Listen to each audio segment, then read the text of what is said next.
Good evening. I'd like to call to order this meeting of the City of Bloomington Plan Commission for November 10th, 2025. Let me just give a quick overview of our agenda this evening. We have, is that better? All right, thank you. Quick overview of our agenda this evening. We have several petitions that have been tabled that won't be heard tonight. Just quickly, those are SP 2422, Cutters Kirkwood 123 LLC, ZO 34-23. Those are text amendments related to sign standards. ZO 01-25, that's text amendment related to affordable housing incentives, and then SP 28-25, Built LLC. Those petitions remain tabled. We do have three petitions that the first three of those are tabled. The fourth of that is continued.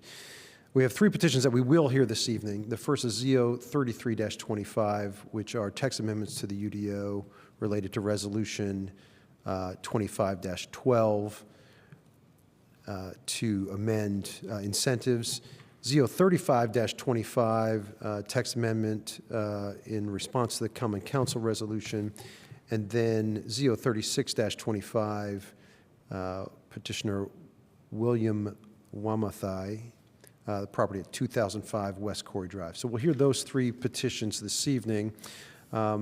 We do have a little bit of housekeeping to do before we get to those petitions, but let's start with just calling the roll to make sure we've got a quorum.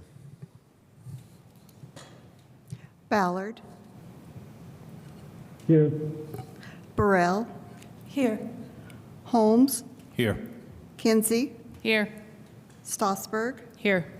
Whistler. Here. Bishop. Okay, sounds like we do have a quorum. We do have one commissioner participating remotely this evening, which just means for the record we'll have to do a full roll call vote on every vote we take tonight. No voice votes tonight. We do have minutes to be approved. We've got the minutes from the October 6th, 2025 meeting. Are there any questions or corrections to those minutes?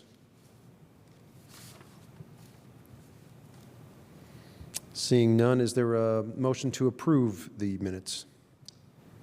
I'll motion to approve the October 6th minutes. I'll second. Second. All right. Can we call the roll on the motion to approve the October 6th minutes? Burrell. Abstain. Holmes. Yes. Kinsey. Yes. Stossberg. Yes. Whistler. Yes. Bishop. Yes. Ballard. Yes. Was that a yes? All right. The minutes are approved. Looks like we have Commissioner Seaboard joining us here as well, if let the record reflect that. We are on then to reports, resolutions, and communications. Any reports from commissioners? Commissioner Stossberg. I'll go ahead and report that if you guys didn't know it, the City Council addressed the urban agriculture petition last week, and it was voted down.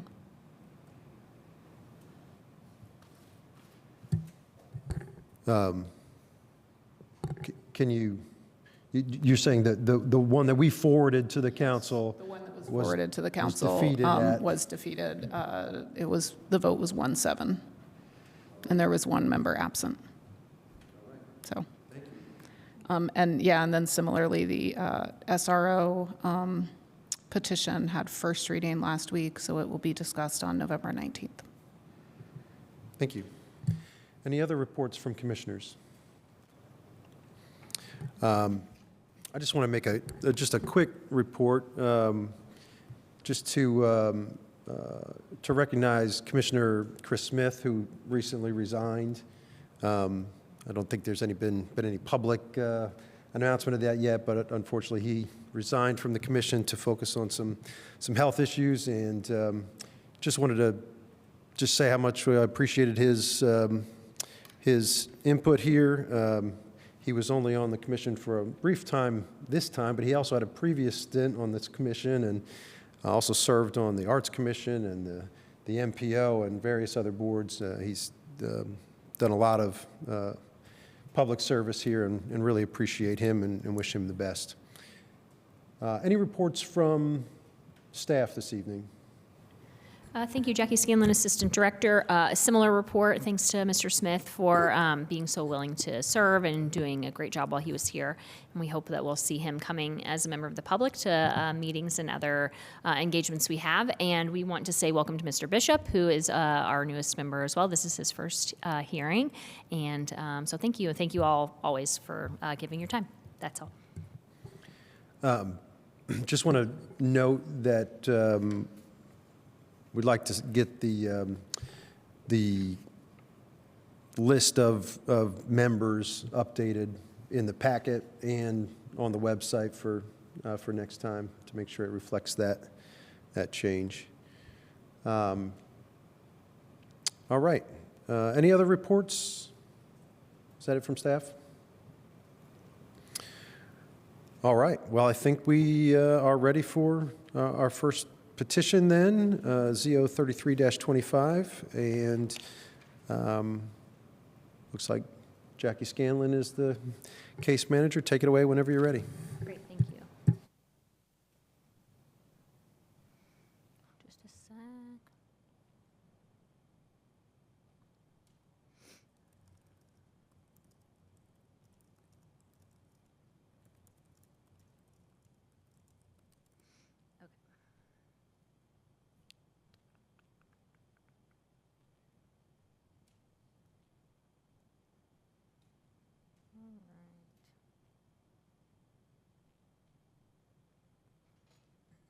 Okay. So the first petition we're looking at tonight is ZO 3325. This is in response to Resolution 2025-12 from the council. Let's see if I can make this bigger. There's so much going on this screen. Okay. So you know, Resolution 2025-12 was signed by Mayor Thompson on August 6, 2025. Plan Commission held its first hearing on October 6, 2025. And at that hearing, the department presented a proposal. Questions and concerns were raised and gathered to be addressed tonight. So the Plan Commission must make a recommendation to the Common Council on or before December 5th. So if you do not vote to send it to the council tonight, we will need to set a special session to finish the discussion. This slide is blank because I just realized right before.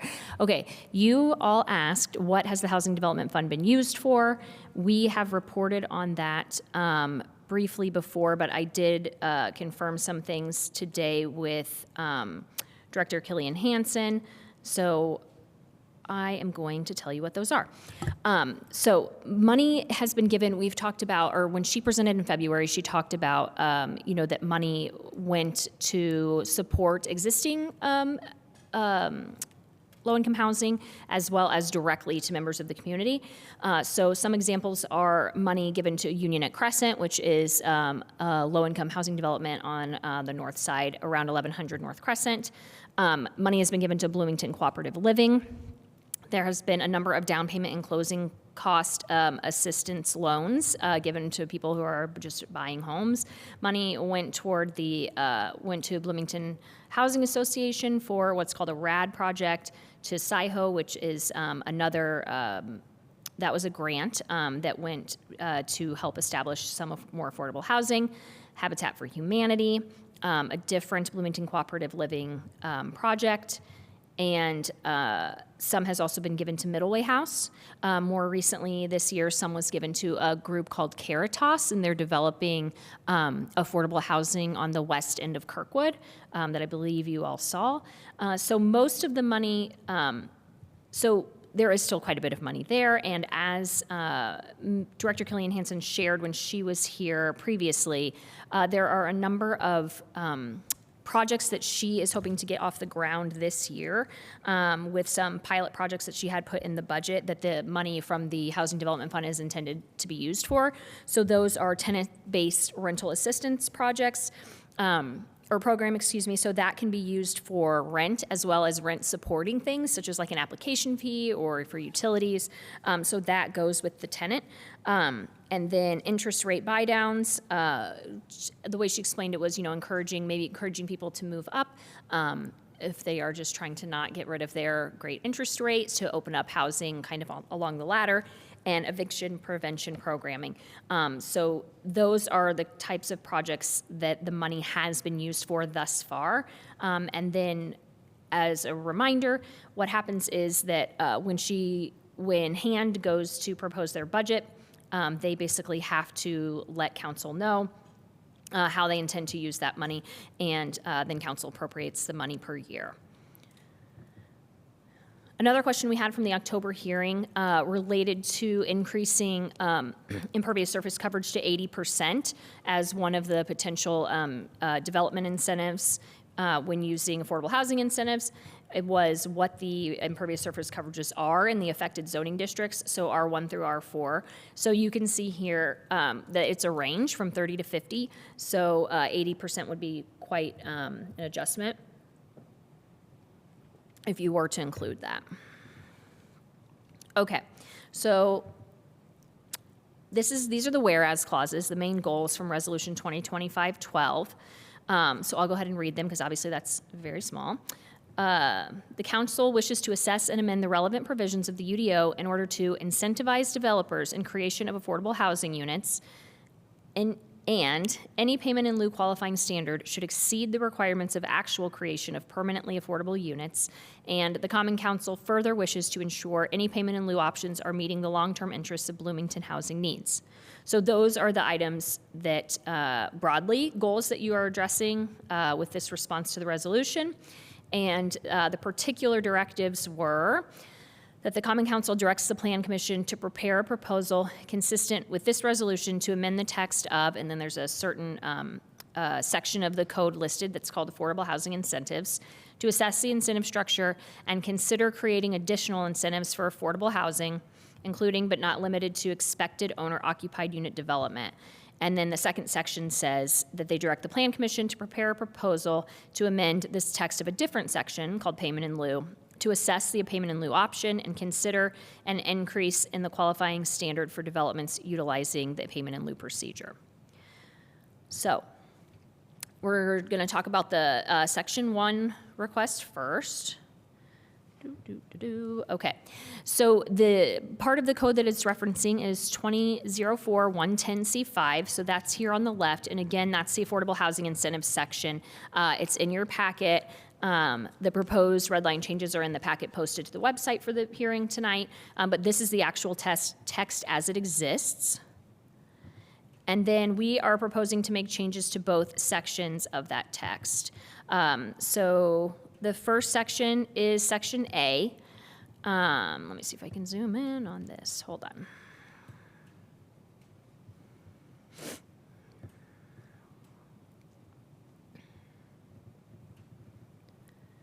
Okay, so in order to meet the goals of this particular directive, which are to assess the incentive structure and consider creating additional incentives for affordable housing, including but not limited to expected owner occupancy. We took some direction from the hearing last month and moved the reference to owner occupancy into the preamble for this section. So basically, if you are developing single-family detached and duplex residential lots in the R1 through the R4 that are also intended for owner occupancy. And if you meet the affordable housing criteria listed above, then you can have these incentives listed here, which are now 1 through 6. And so we also added number 5, the maximum impervious surface coverage may be increased to 80%, which is what I was referencing earlier. So that is how we are proposing to address A. of the first part of the directive from the resolution. So the idea being that you can use these reduced bulk standards, bulk requirements, if you are intending your project to be owner occupied. We have talked about here a little bit, and we can flesh it out to more tonight, or it could be something you could leave for the council. But what does that mean, intended for owner occupancy? How do we guarantee that we cannot require them to do that? And what document would we accept that they are intending to have those units be owner occupied? But if they are, then they can have reduced standards for lot size, lot area, and lot width, as well as setbacks, as well as impervious surface coverage to fit more, basically, lots and units on the same size parcel. So that's changing section A there, and now we're looking at section B.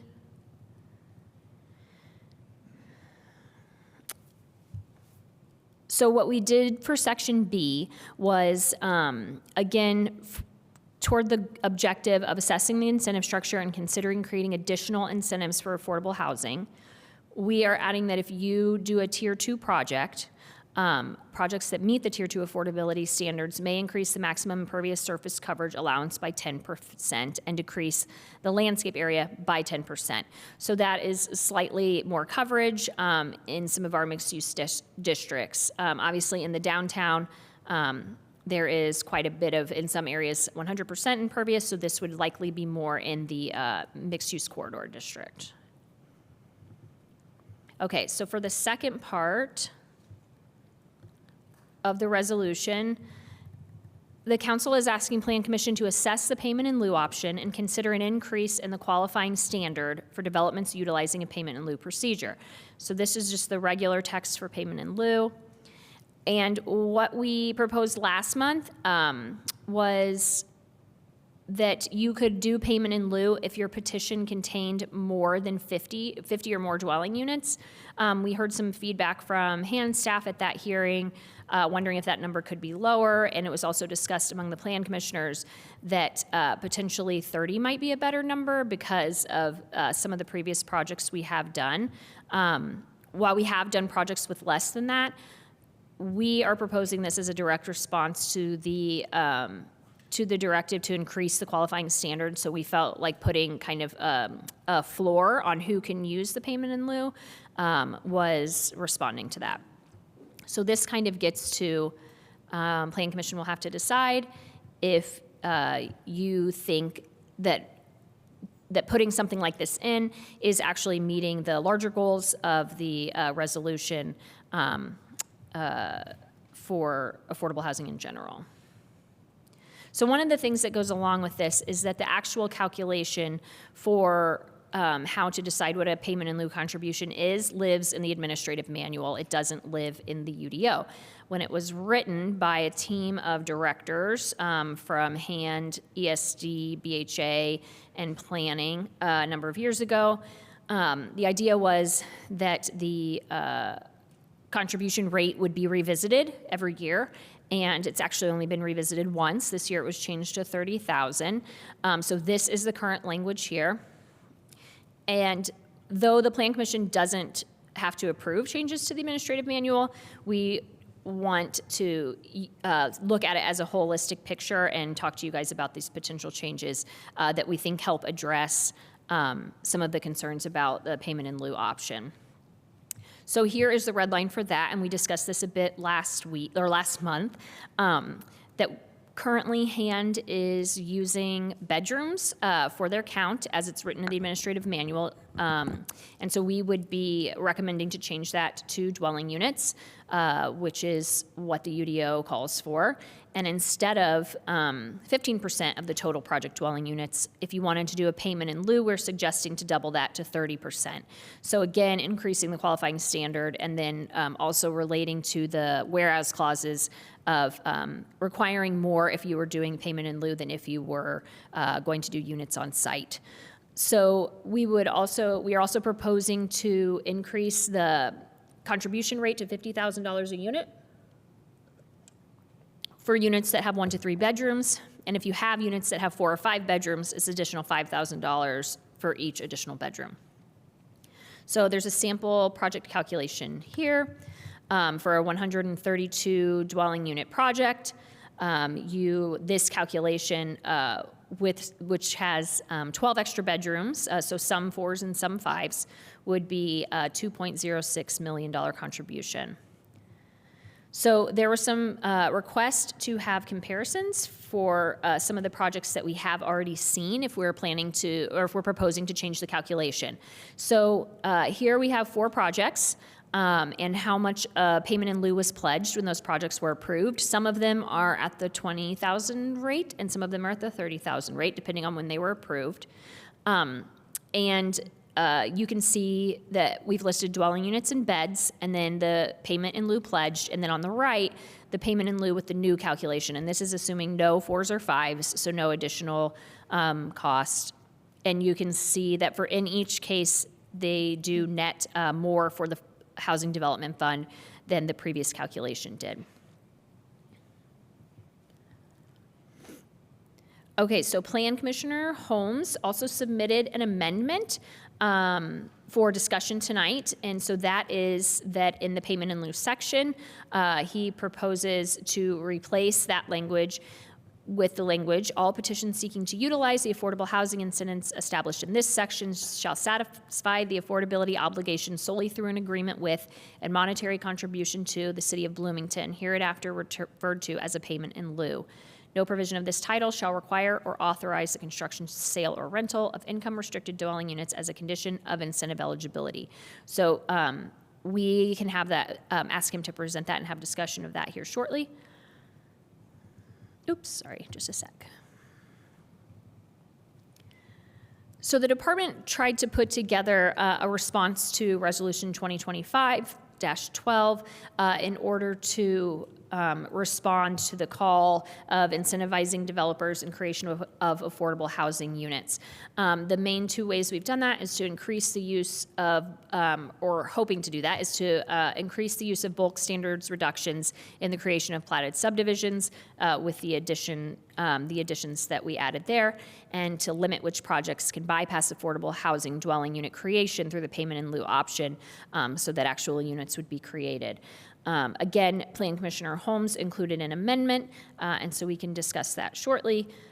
Basically, your charge tonight will be to decide if the proposed changes that the department have put forward do incentivize developers in creation of affordable housing units, which was the overall goal of Resolution 2025-12, or if you have amendments that you would like to see. We are recommending that you forward the version that we have submitted, but we're happy to discuss and make any amendments that need to be done. Thanks. Thank you. Are there any questions from commissioners? Go ahead.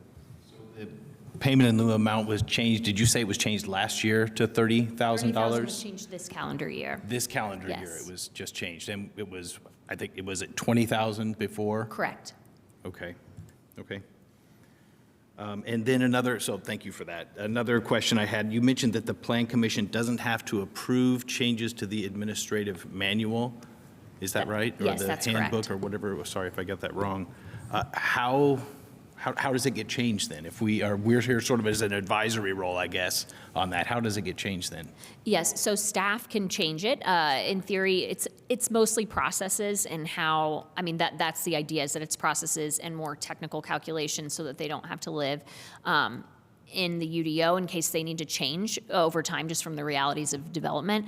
And so the calculation for this particular topic was put there so that staff could update it every year without having the need to go all the way through council, and we would still update them and update you. And if there were concerns, of course, we would take those into account.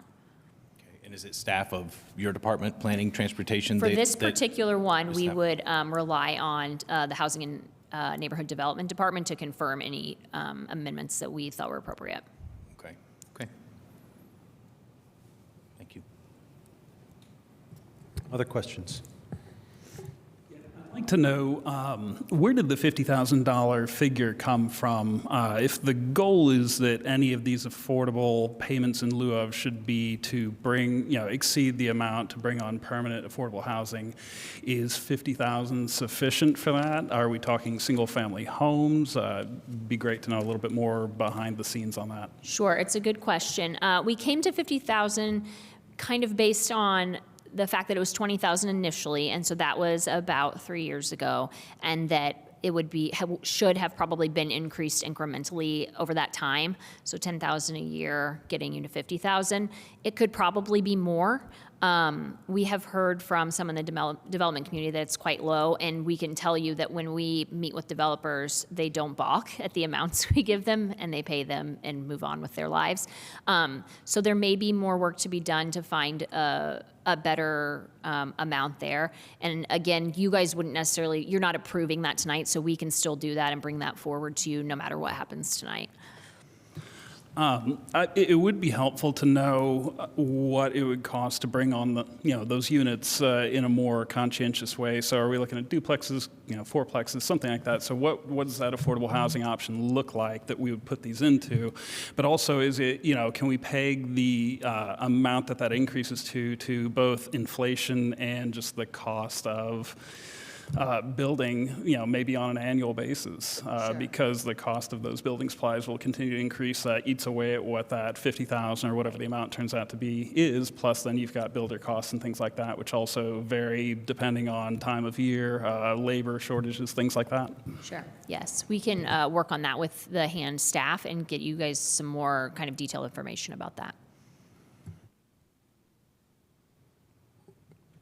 That's it. Any other questions? Commissioner Stossberg. Thank you. So in terms of kind of following on that same line of questioning about the administrative manual numbers, who actually created those numbers? Were they created with the hand department? Is the hand department on board with what is presented to us here? And I don't know. The proposed version?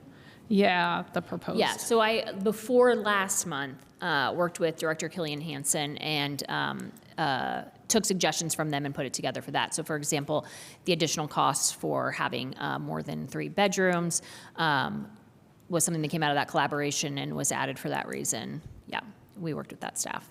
Okay, great. I guess I have a similar question to you in terms of that 30% of the total project versus 15% of the total project. So in our tier eligibility, we cite 15%, and then in the administrative manual, it doubles that, right? Which I appreciate, love that.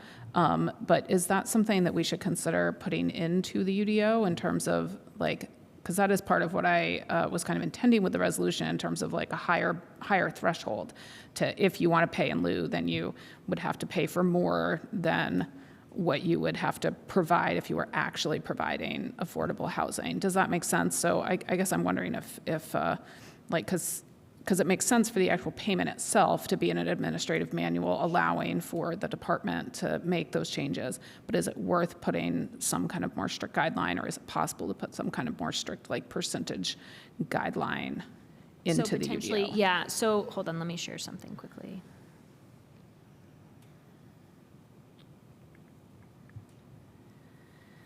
Maybe it makes sense to make a reference here in the 7A for payment in lieu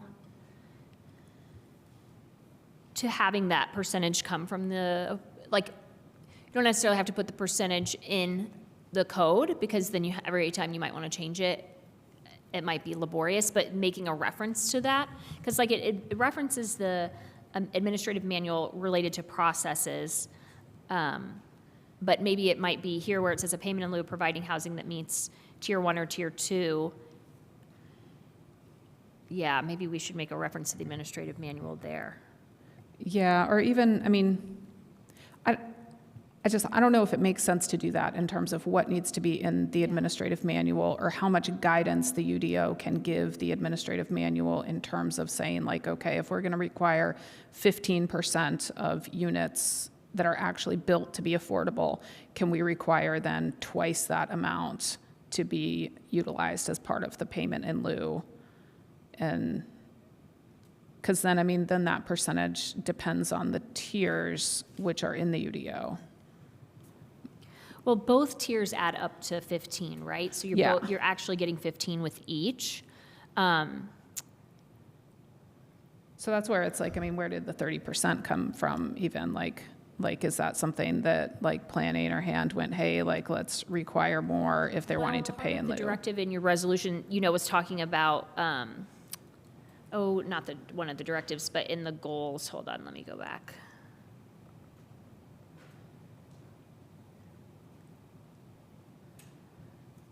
Any payment in lieu qualifying standards should exceed the requirements of actual creation of permanent affordable housing. So we were thinking, if you're doing affordable housing on site, okay, you can use 15% as your base, but if you're going to do payment in lieu, it's going to be twice that amount as an increase for the,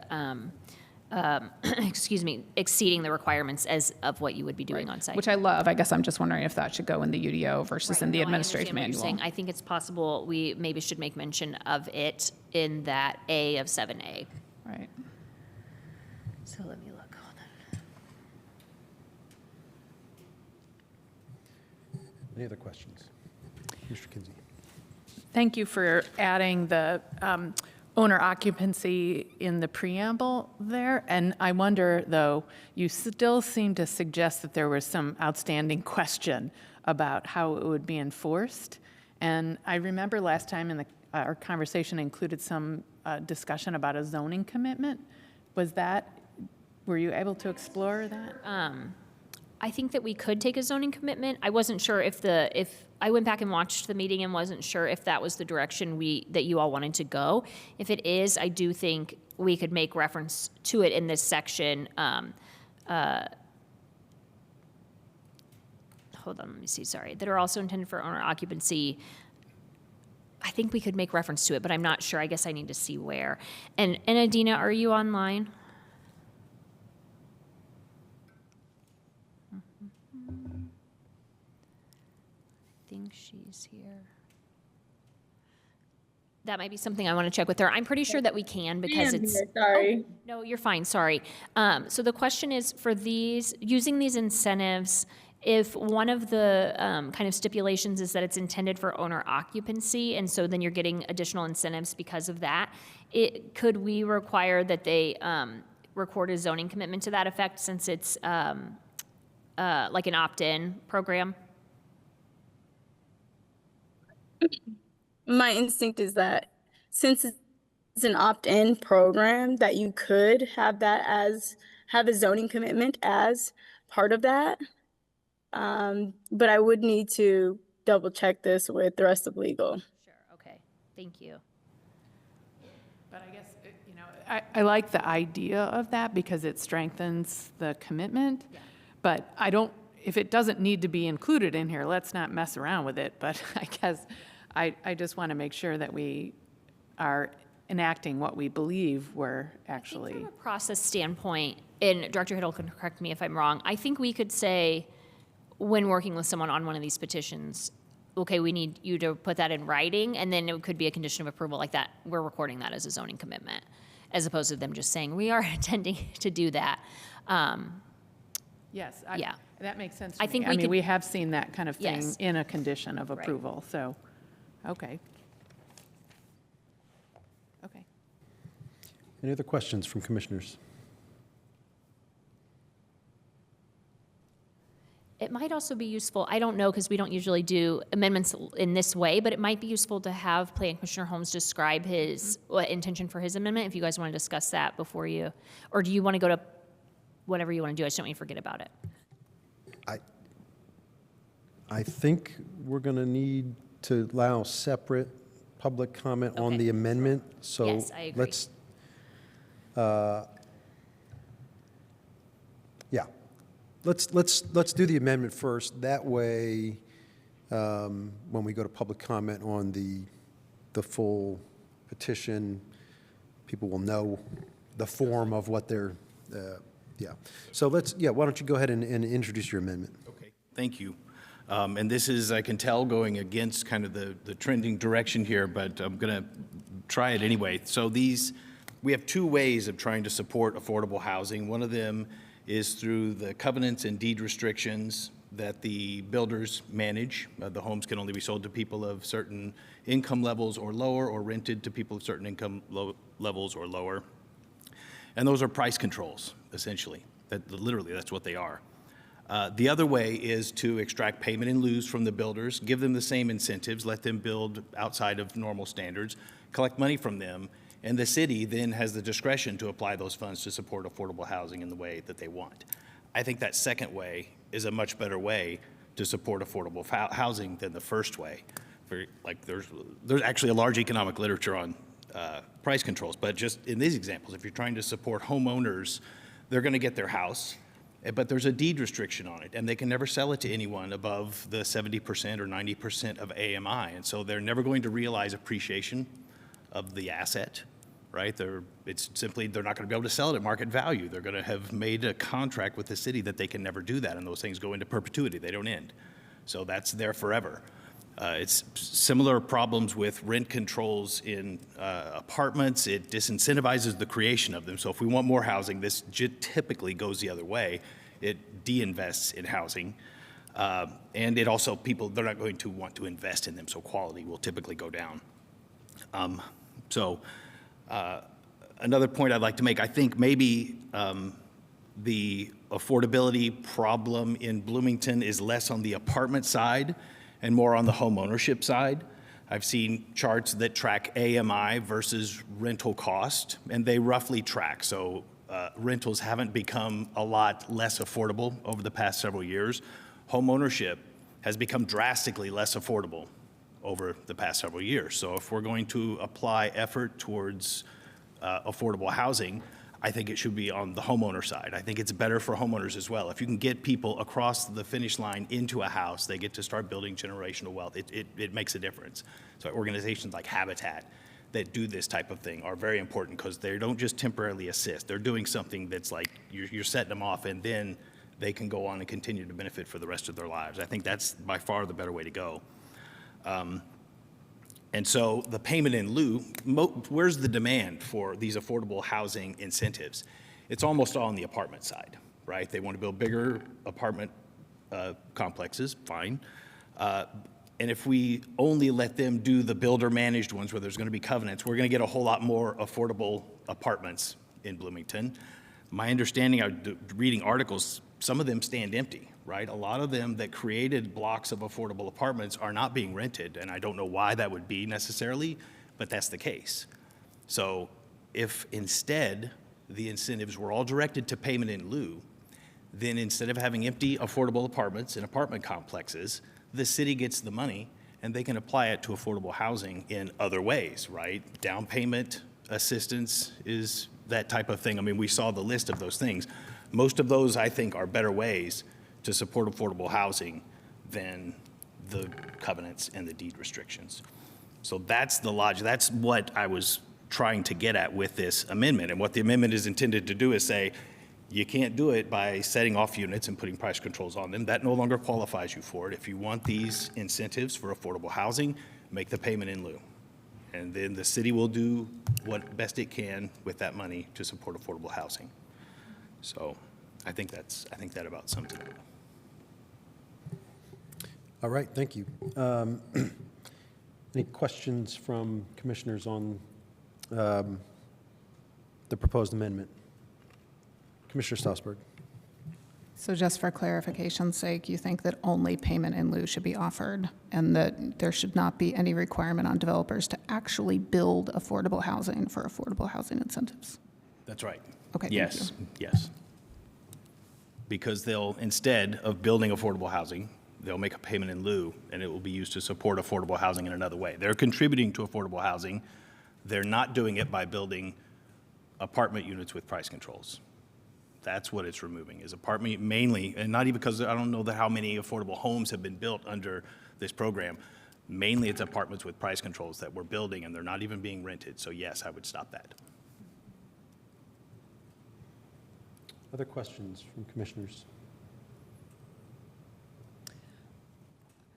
I guess I want to think about, I appreciate all the information. Thank you for sharing all that.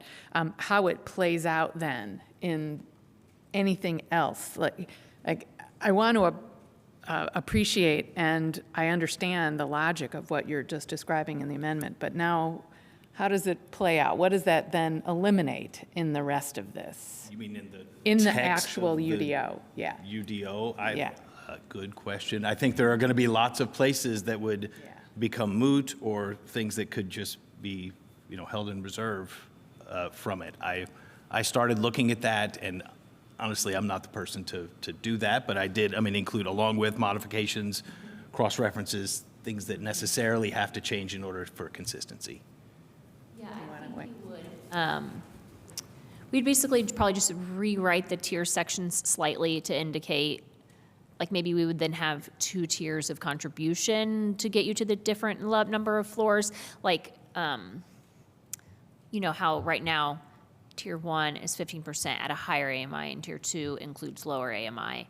Maybe tier 1 is a certain payment in lieu and tier 2 is a slightly higher payment in lieu because you're getting more floors. We could do that. We could scrap the tiers and just do a percentage per project. I would say I follow Plan Commissioner Holmes's logic as well.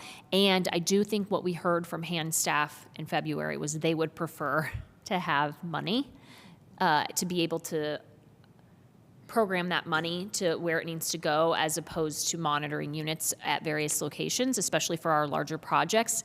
One concern about completely scrapping it that I would have would be those projects that are like Habitat for Humanity or other places that can use like the reduced bulk standards and automatically qualify because obviously they're 100%. Where we wouldn't want them to be giving us money to have reduced bulk standards. We would want them to be able to have reduced bulk standards because they are affordable housing developers. So that would kind of be, separate detached dwelling rules and multifamily, which we kind of already have. Mostly we see multifamily, right? The tiers are really more applicable to multifamily. But that would be my only concern if you entirely scrapped it. And the other thing is, we have been trying to walk this line as well because the resolution really wants to make payment in lieu less attractive. So that's why I tried to say last month as well, you all have to decide if you agree with that or not. That's what they've asked you basically to propose, is to make it slightly harder to do, to encourage actual unit building.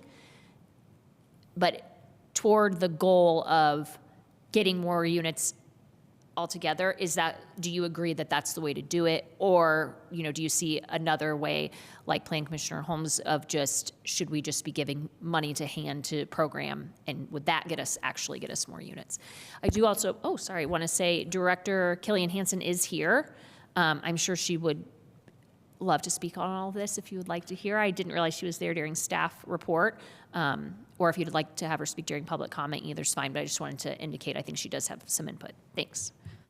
Thank you. Can you comment, Jackie, just on sort of just the text of this? My understanding is that this is essentially an alternate proposal, right? This is the proposal here is just make this one change instead of all of the other changes that are proposed in. Yes, yes. I think it would supersede most of the other things we were talking about. If I may, Yes. I don't think it has anything to do with the impermeability. I think it has to do with the amendment to C7, I think, is the one that it will affect.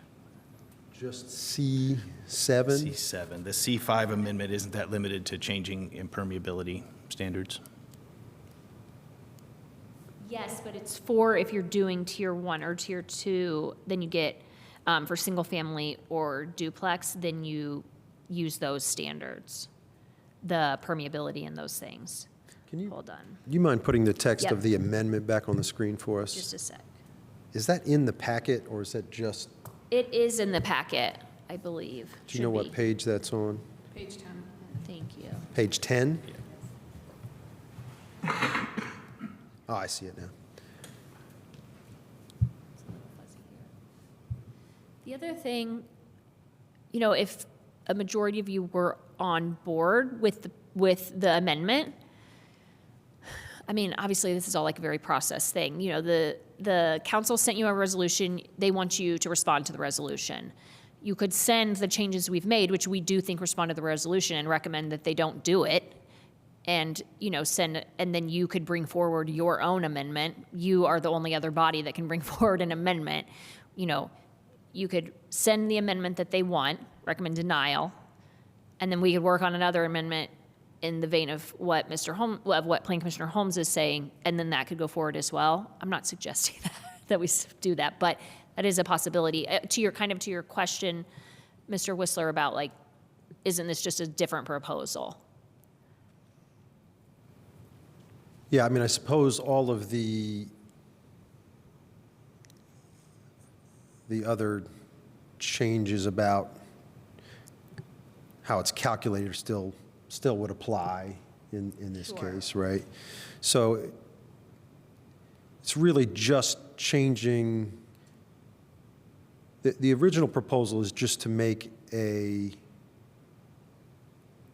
one change to C7A, right? That says, that adds the language, in petitions for projects that contain more than 30 dwelling units, correct? Yes. And so the amendment is, instead of just adding that line, it's to replace that entire C7A with the new language. Yeah. Yes, but he indicated that he does want it to replace everything else. So the items discussed in the previous sections, like 5, or earlier in the incentive section, I think would also be moot, because they'd be replaced. No one would be doing 15% at 120 or 90 or whatever, because everyone has to just pay. So all of that would have to come out. So then figuring out what you're getting, what the incentive is for your contribution, also has to change, because they're based on the tiers, which are the AMI percentage breakdowns. Yeah. I know this isn't a question, but I'm a little bit nervous about adopting an amendment that doesn't contain all those specific references, and making changes to the code that we're not really reviewing the specifics of. Has legal taken a look at this amendment? Do they have any concerns about allowing those other changes just to be made at the staff level if we were to adopt this amendment? Sure. And Adina, or Ms. Casamanian, are you online and able to answer that? Yes, and Adina here. Legal would probably need a little bit more time. We have been discussing, but from what I understand, we would just need a little, more time to review this amendment.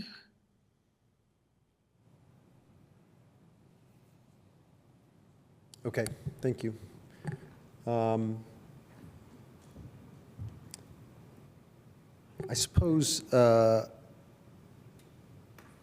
would you like to go ahead? I don't know that you made a formal motion to introduce this amendment. You kind of explained the amendment. Would you like to go ahead and make a motion, and then we'll Okay. see if there's a second for it? Let's see, how about I move to amend to include the changes outlined in section F of the packet. Is that sufficient? Is that sufficient to identify it by which section of the packet it came in? Yeah, I Or do think I that's need to, fine. I can read it out loud if I... Yeah, I don't think you need to read the entire text of it. I think that's Okay. sufficient. Okay, so the motion is to introduce the amendment to section C7 and related areas as is outlined on page 10 of the packet. Is there a second for that motion? I'll second. Okay. Any other, now that we've got that on the floor, are there any other questions from commissioners about the amendment and what it's trying to achieve here? question, but it's just a point worth raising that deed restrictions are generally onerous to homeowners, especially when they go to get financing. So not having deed restrictions on properties going forward makes it significantly easier for people to transact those homes at a future point. Thank you. All right, we were going to go now to public comment on the amendment itself. So I know many of you are maybe here to talk about the petition generally. At this point, we're just going to hear comment on the proposed amendment to Section C7A. So if you'd like to make comment on that amendment, please step up to the podium, state your name for the record, and you'll have up to 5 minutes to speak. If you're joining us online and you'd like to make comment on the amendment, just click the react button and click the raise hand option, or send a chat message to Jackie Scanlon, and we will recognize you when it's your turn to speak. Good evening, Chairman Wheeler. This is Christopher MG from the Greater Bloomington Chamber of Commerce. First, want to say I want to echo the sentiments on Commissioner Smith. I was a big fan of his on here, and the fact that he's replaced by Stephen Bishop, the Bish, I think is a great testament to the quality of volunteers we do have in the community. I wasn't familiar with this amendment coming in today, but I thought it was a very interesting one. The Chamber doesn't have an opinion on something like this, but I do want to say, just from the meetings I've been to and Ms. Killian Hansen's presentations on the Housing Development Fund, I've been impressed with the way it's used and the lack of administrative costs in it that some of the compliance comes with when you have the units that are affordable. And specifically, it didn't seem to work on larger multifamily units. It's when there's a developer who then sells it, it just becomes part of the package that they don't care if those specific units are rented. I'm not sure if this particular amendment is ready yet, but it's something that I think should be really discussed and talked about, because we do have to look at some of the administrative costs that go into getting some of the results we want. What is that going to take? And if we can keep, if it's developer who is doing the renting, we've seen some successes, but any of those larger ones, it just doesn't seem like this has been what we wanted when we first put this together. So I appreciate your time tonight, and I would love to hear some of the comments from Ms. Killian Hansen as well on this, and further debate from the commission. Thank you. Thank you. Any other public comment on the amendment?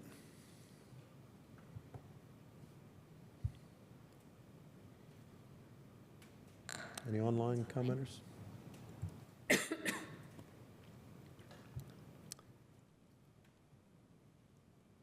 All right, last call for public comment on the amendment. All right, any final discussion from commissioners? Commissioner Stossberg? Yeah, so I have lots of comments on this. So first of all, I would argue with the earlier statement that rentals have not become less affordable. Rentals have become significantly less affordable in this community. Significantly. It is huge, okay? Secondly, I do want to comment about some of the vacancies, specifically the vacancies in some of the workforce housing or affordable units that Ms. Killian Hansen highlighted in the spring, a couple different presentations that I was at, and part of the challenge with those were the contracts, and I agree that payment in lieu works really well, especially with certain types of builds, and student housing is one of those types of builds, often because student housing, it rents by the bedroom, and they have these 5-bedroom, 5-bath kind of places, and then it's significantly less to rent a room in a 5-bedroom, 5-bath apartment within a student complex. And it is affordable enough, in fact, that it's actually often less expensive per bedroom than what it is in terms of the rent that is dictated by the AMI, right? Because you're sharing some of those common spaces. So it does become, more affordable in some ways when you have those 5-bed, 5-bath units in large student housing complexes. And so, entertaining the concept of incentivizing student housing complexes specifically. And, when they come to us, like they come to us often, like designed as a student housing complex, right, to utilize the payment in lieu option, would definitely be something that I think is on the table in terms of wanting to make sure that the payment in lieu is used in effective ways. But to completely require everything to do payment in lieu, I think really does not go along with several pieces of our comprehensive plans. And one of the things about that, and one of the things that affordable housing incentives are supposed to do, is to diversify where that affordable housing is. So instead of affordable housing all being in one location and put all of the people who need economic help over here, it gets spread out and dispersed throughout multiple areas of the city. And if you just require payment in lieu, then that means that nothing is really affordable anywhere. And so what we're doing is depending on the city and the City Housing Development Fund to create that greater affordability. And I love a lot of the programs that Director Killian Hansen has talked about this year, and that she's starting with rental assistance and other types of voucher programs and things like that. I think that those are wonderful and great programs, and I don't want to diminish that. But the fact of the matter is we cannot require landlords to accept those, which means you are still going to have segregated housing to some degree, because the only place you're going to be able to use those vouchers are where the landlords allow them to be used. So you're still going to have pockets of places where you can live if you need that economically, and then you're going to have, it's just going to become greater separation. So that's, I guess, I think that this idea is generally contrary to lots of pieces of what Bloomington is about. Then lastly, as the council representative, in conversations with my council colleagues around payment in lieu over the last 2 years, really, there is far more sentiment on council to completely eliminate the payment in lieu option and require every developer to actually build affordable units than there is to do this option. I would be shocked if this ended up approved through council. And so I think that that is a consideration that plan commissioners should use, especially since this is an amendment on a petition that is in response to a council resolution. And as Ms. Scanlon said, part of that council resolution did indicate making it harder to do and to use payment in lieu, not easier, certainly not requiring that everybody use it. And then there was one other thing that I wanted to say in here, and I'm not sure where it is in my notes anymore, so I will call that my comment. Thank you. Thank you. Other comments? Commissioner Kinsey? I guess I have some more questions for Director Killian Hansen, if you're willing to come forward and respond and react to some of this conversation. If it, I think we're trying to hold two things in balance here. We're trying to express or demonstrate and have more affordable housing at the same, and figure out what's going to work here. So tell us what your impressions are. Well, I'm going to be as honest as I can be, because that's always been my best policy. So I actually think that the directive to make it harder to use Housing Development Fund is actually the opposite of what should be happening right now. You guys have to think about who is using Housing Development Fund, who is triggering those incentives. 9 times out of 10, and I'm yet to see a small affordable housing development that is triggering that incentive that is not student housing. It is not working. Let's also think about where this starts, boots on the ground. Developer starts talking about a project. Oh, I can get more units if I trigger this affordable or this incentive, and they are just excited to get their project off the ground. They do not stay with the project long-term to make sure that it's in compliance. We have massive compliance issues that are just creating a lot of headaches in my department, to be honest with you. So they make these agreements, they create these zoning commitments, which have been written terribly. Basically, to use these incentives, they can go up to 120% of the area median income. That is not affordable. And so you saw me earlier this year come and talk about the need to really reduce those AMIs for if we are going to have any actual units on site. Unfortunately, the vast majority of the zoning commitments that have been written have language like up to 120% AMI. So it doesn't really get you anywhere below where it needs to be truly affordable.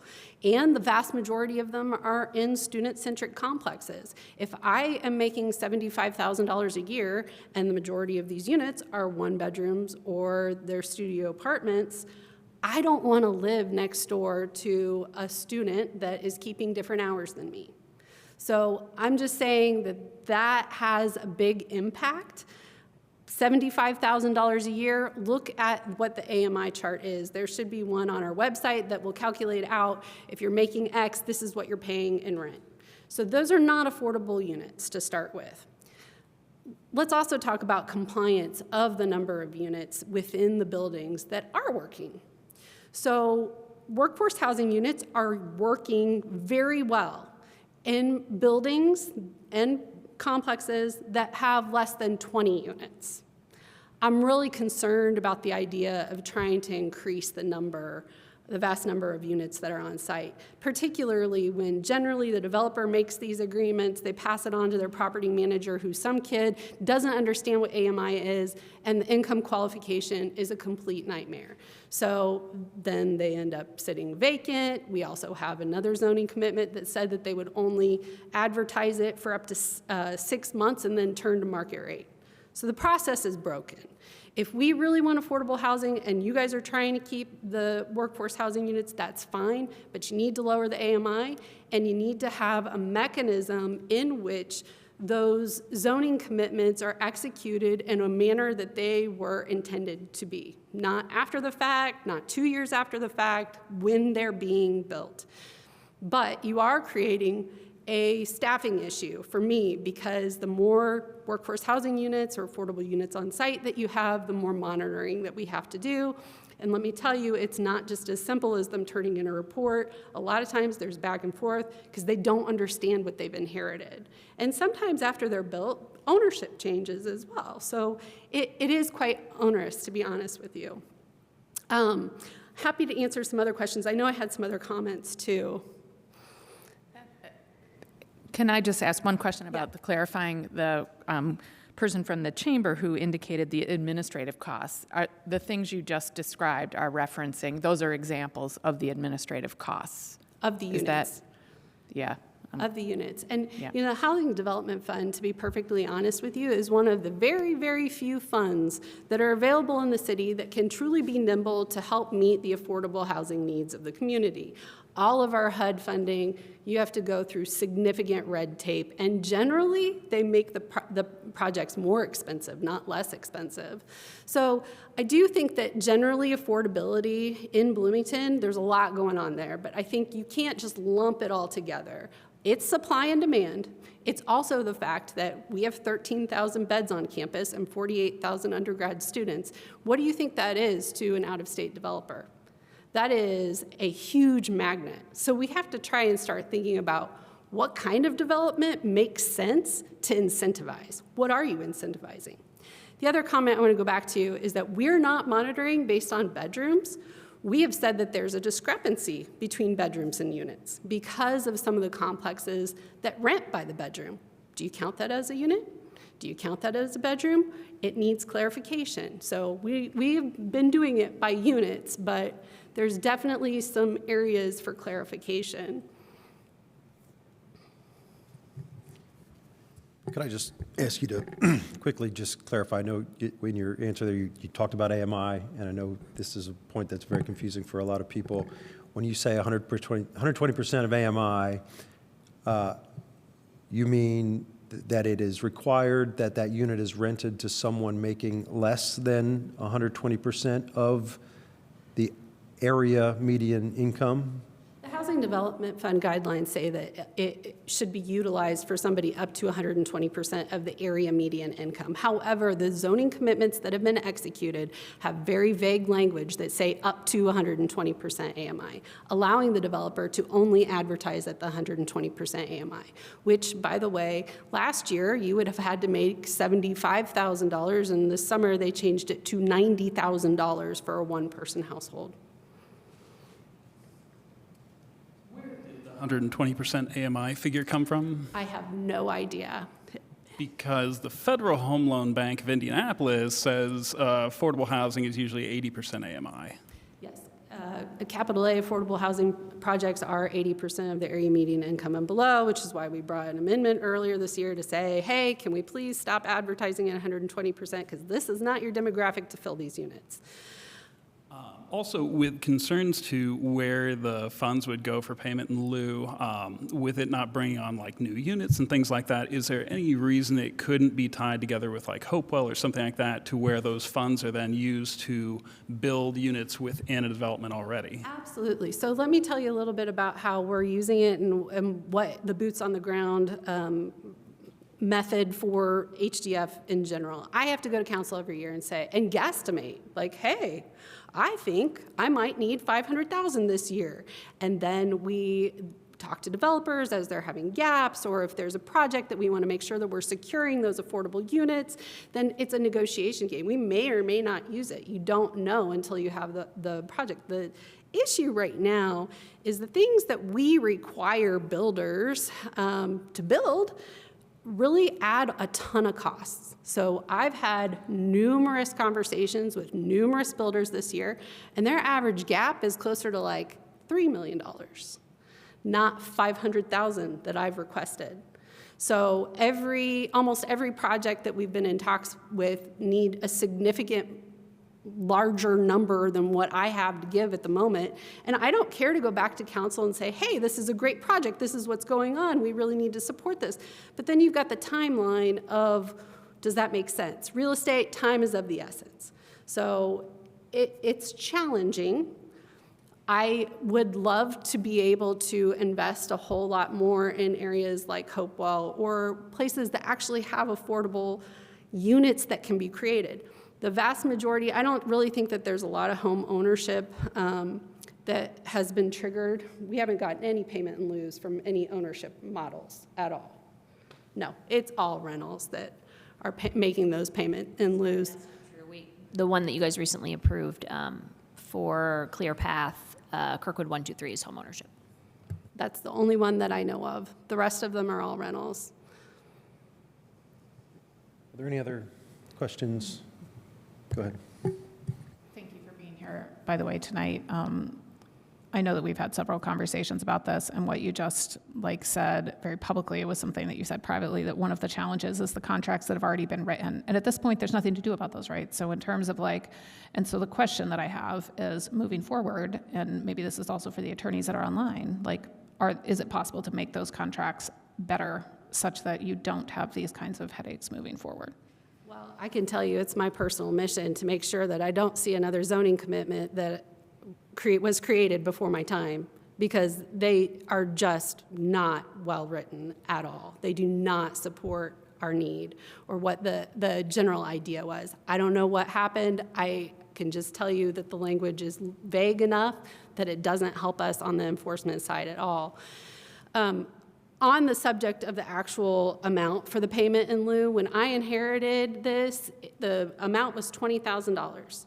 And I knew very well that it needed to be increased, except for, I think the administrative manual indicated that you can do it at the beginning of each calendar year, the hand director.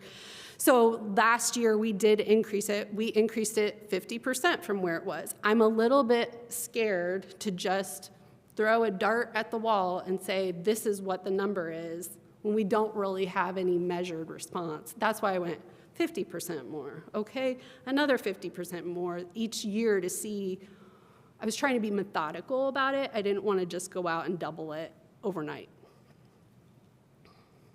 But moving forward, we can expect that contracts are going to be written in ways that are easier for you to enforce and that are more, I'll say, transparent and readable. Hopefully, yes. I think that we internally have some things to hammer out as far as the process by which those actually get recorded, because there are agreements that cannot be found. Yeah, we have one in process right now, and we have completely turned it over to hand so they can write it however they would like, because It actually doesn't even say it needs to be a zoning commitment, so if they would prefer to do an agreement between Hand and the developer, the zoning code allows that as well. So it's completely up to them how they are written moving forward. Thank you. And I guess I just really wanted to emphasize that in terms of the problems of the past, and we're stuck with those problems of the past. And so it's from here moving forward that something different is already happening and will continue to happen so that those headaches are not replicated in more places. Correct. And I do think that, you know, if you guys did some research on the actual rental market that's out there, there's really two different markets. There's your rental or your student complexes, and then your everyday other complexes. And so we're really challenged because this bucket has not been being built. It's not what's lucrative. We make it extremely hard to navigate the process to be approved for a project. So it would be great to incentivize a different kind of development. I don't have any answers for you on how to do that, though, but. I have one more question for you. Can you just wait till you're recognized, if you would? We have another question down here, was just in front of you in line. Commissioner Burrell. So is there a process for accountability for these funds of payment in lieu? You know, I feel a little nervous when we are getting millions of dollars from different developers that, you know, of course, they just want to get their project done, so they just throw money at the city. But it would be wonderful if there was some sort of report that we can see every year, or something that we see where the funds are going, because it's a lot of money. It is a lot of money, and I think I go back to the subject that it doesn't all come to me all at once. It's just sort of sitting in a fund that the controller's office has until council appropriates the amount to me.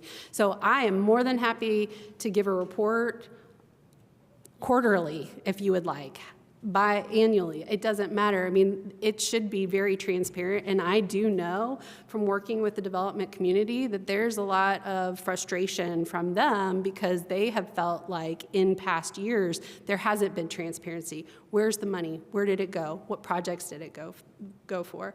So, and I do have to say that the record keeping has been challenging, so we had to do quite a bit of forensic accounting to even figure out, like, okay, do we have everything accounted for or not? We have a process moving forward. It's just sort of the things that it's water under the bridge at this point for some things. All right, Commissioner Bishop, go ahead. Do you have any data points as far as what affordable housing units would cost in Bloomington? The things that we're aspiring to build? To build themselves, like a rental unit? Well, if we're going to have them pay in lieu to cover the cost in excess of what it costs to bring on an affordable unit, have we engaged with like the Builders Association or anything like that to figure out like what does a stock, you know, unit cost? Does it cost $80,000, $100,000? And is that this year's price? Is it last year's model? I can tell you what Home Funds or HUD feels like is a subsidy for a single unit. And it is close to $300,000 per unit to build.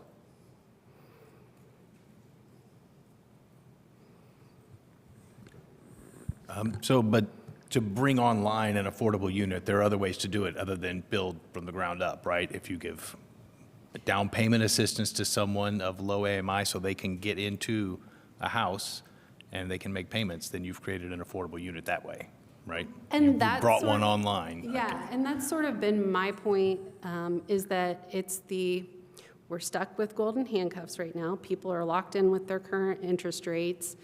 Where are they going to go? There's not a lot of places they can move to where they're paying something either equal or less than their current mortgage payment. So we're stuck. We've got a lot of our lower end units that are being occupied by someone that maybe shouldn't be there. So what we need overall is movement in our housing ladder, up and down. People move typically, every 8 years or so? We're not seeing that right now.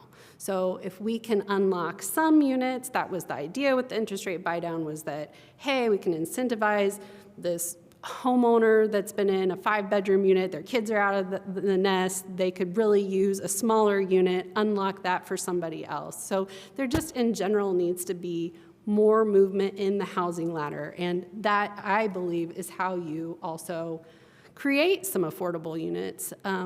Overall, though, whether it's rentals or home ownership, it's all laws of supply and demand. And we have not kept up. All right, any more questions? Thank you. Appreciate your input. Any final comments on the amendment here before we call the roll? Commissioner Stossberg.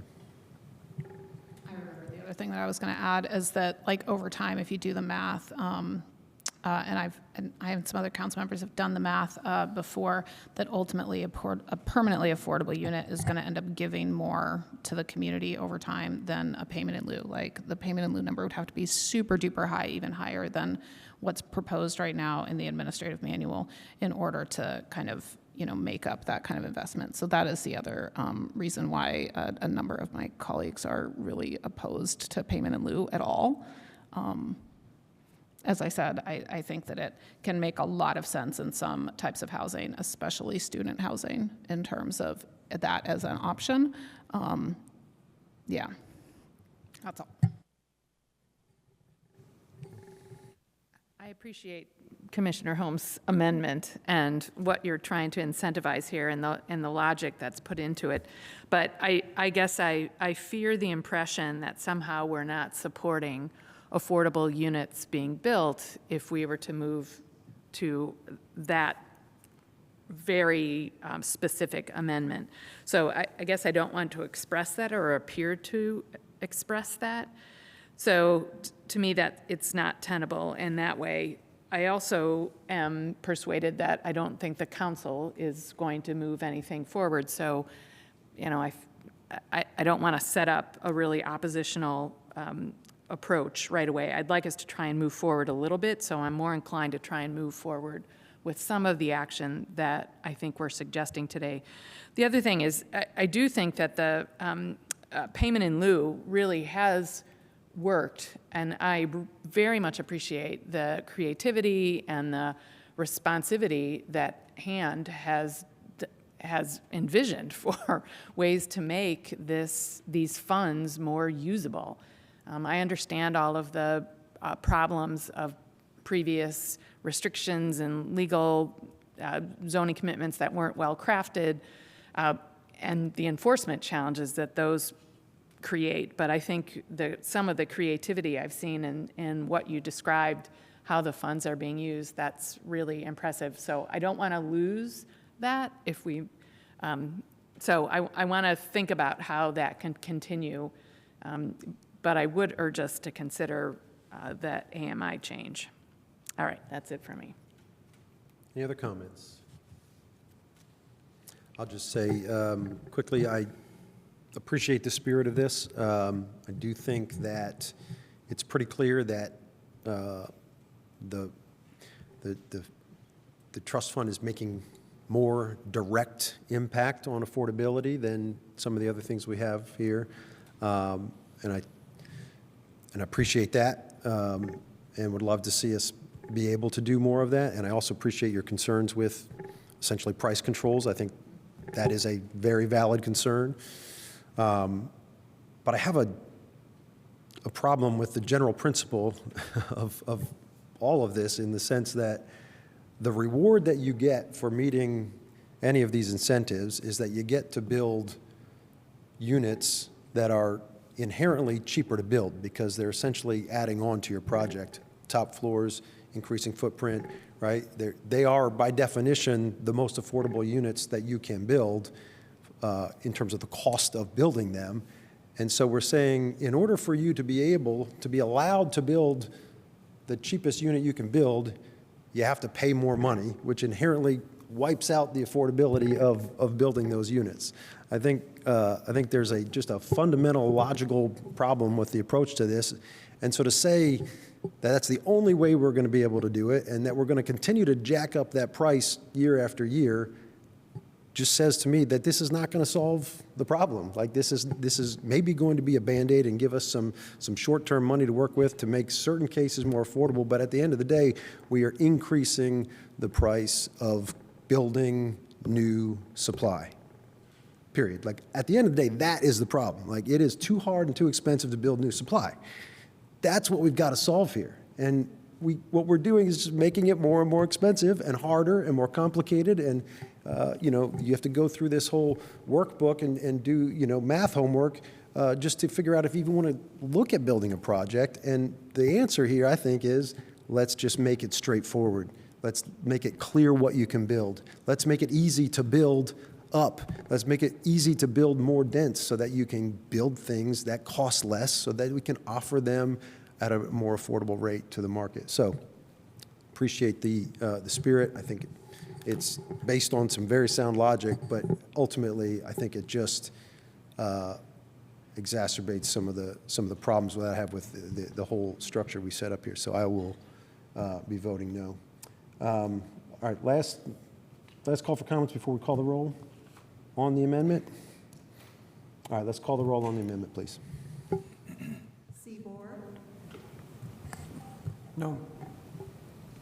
Holmes, Yes. Kinsey, No. Stossberg, No. Whistler, No. Bishop, Yes. Ballard, Yes. Burrell. No. All right, so I believe that failed. I think we only had three yeses. 3-5, yeah. And 5 noes, okay. I'm sorry.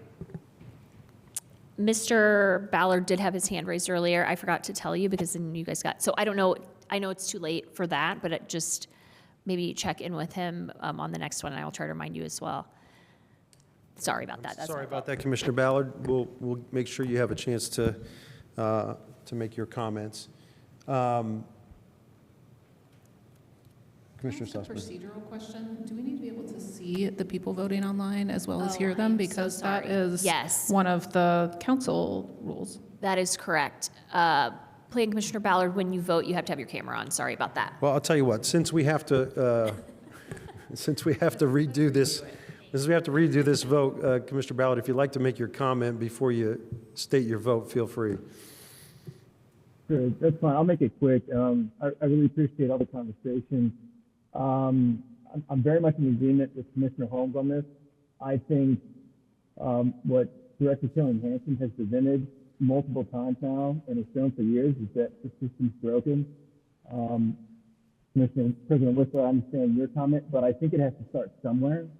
And I think the starting point of creating the payment in lieu that is working and building upon that to then offset that money into hand directives, creating things that are working, I think is a great step forward, and it's taking action.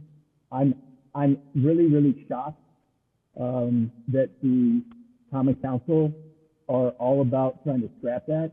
I don't understand. I would want to see Commissioner Southford. I friendly disagreement here. I don't see how you can quantify that an affordable unit is more attractive than the payment and lease type. I would want to see hard numbers on that, because that to me is just kind of an emotional argument, I think. And I think that's actually I think we need to be careful with that kind of argument. I think we need facts to back it up. So that's all. I appreciate Commissioner Holmes, again, the work he's done with this. I very much agree with him. But obviously, we're in the minority here. So thank you. And so your vote, just for the record, on the amendment? Was yes, yeah. My vote is yes. All right, thank you. All right, so that amendment fails. We are now back to the petition as it was originally presented. I think we are ready then to go to public comment on the petition itself. So if you'd like to make public comment on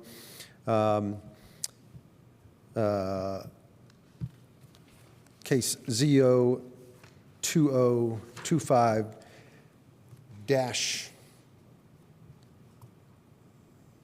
00, let's see, hold on a second. ZO-33-25. If you'd like to make public comment, just step up to the podium, state your name for the record, and you'll have 5 minutes to speak. If you're joining us online, click that react button, click the raise hand option, or just send a chat message to the host, and we'll recognize it when it is your turn to speak.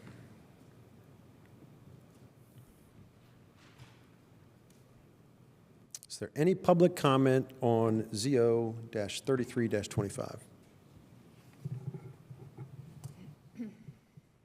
Nothing on Zoom. All right.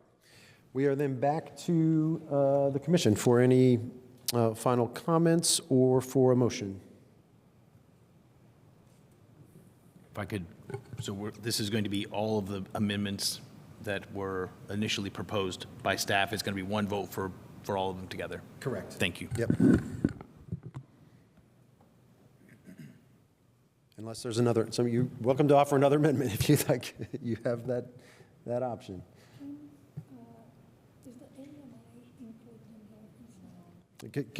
If you have a question, can you speak into the microphone? Sure. As the AMI is not included in this amendment, can that be included in the amendment? The change on the AMI?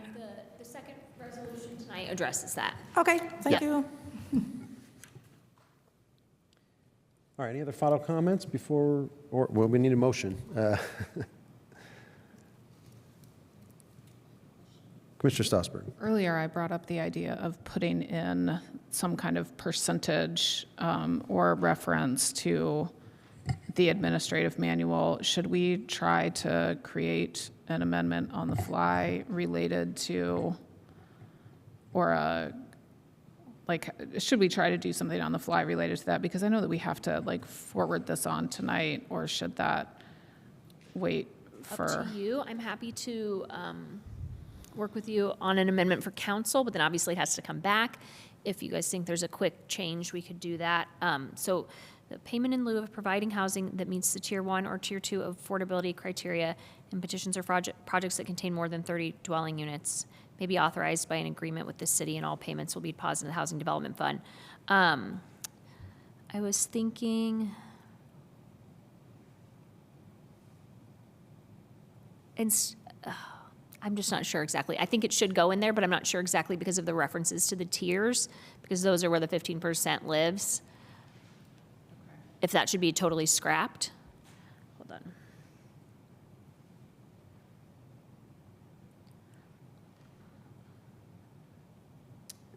Commissioner Stossberg, could you? It sounds like that would be too difficult right now to try to wordsmith. Do you want to add a condition that it be amended? Yeah, so I think that, so we can add a condition of approval that it be amended to reference the administrative manual requirements, or Yes. is that? might I make just a suggestion that you could move approval of the petition with the condition that staff add that reference before presenting to council. Okay. Should I do that now, or do other people have anything else to say? All right. I will move that we forward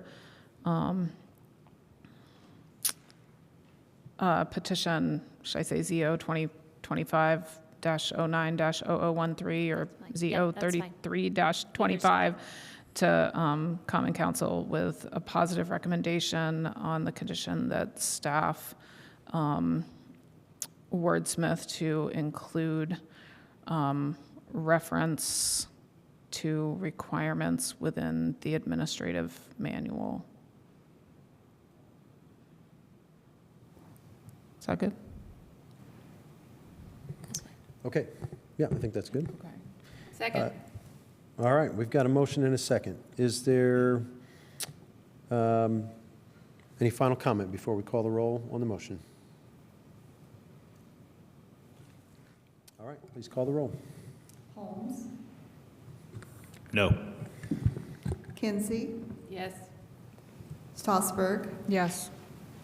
Whistler, No. Bishop, No.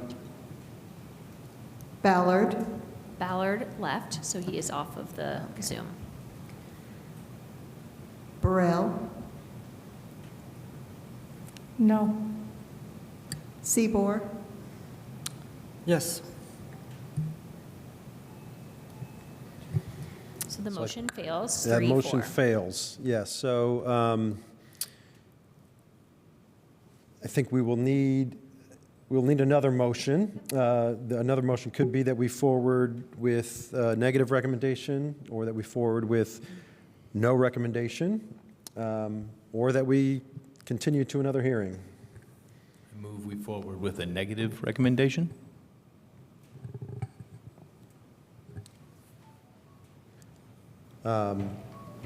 Is there a second for that motion?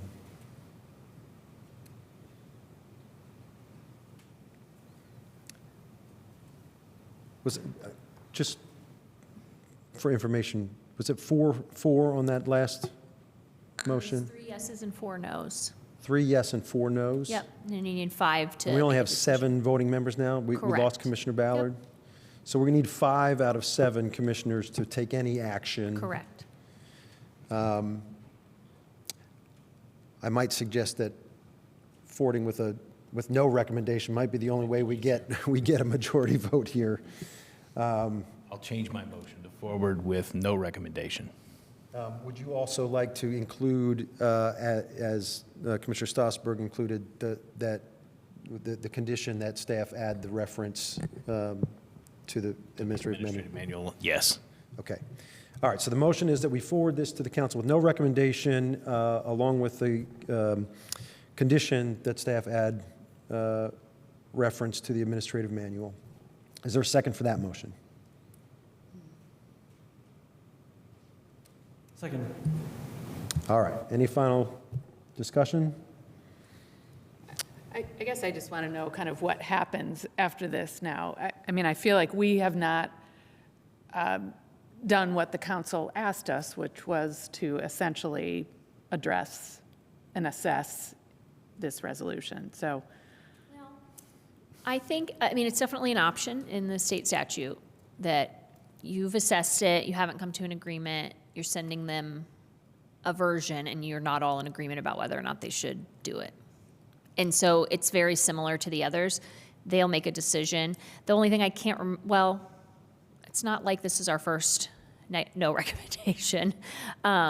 But if so I'm not sure if it comes back to you. I can verify that for you for next month. But you can send it on this way, and they'll see it. We will certify it within 10 days, and then they'll put it on their calendar, and they'll have to make a decision within 90.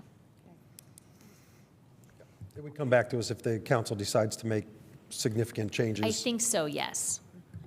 Yes. Okay. So any other final discussion? We've got a motion and a second. All right, let's call the roll on the motion to forward with no recommendation.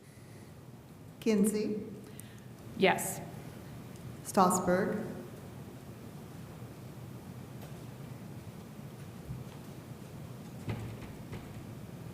Yes. Whistler, Yes. Bishop, Yes. Burrell, Yes. Seaboard, Yes. Holmes, Yes. All right, motion carries.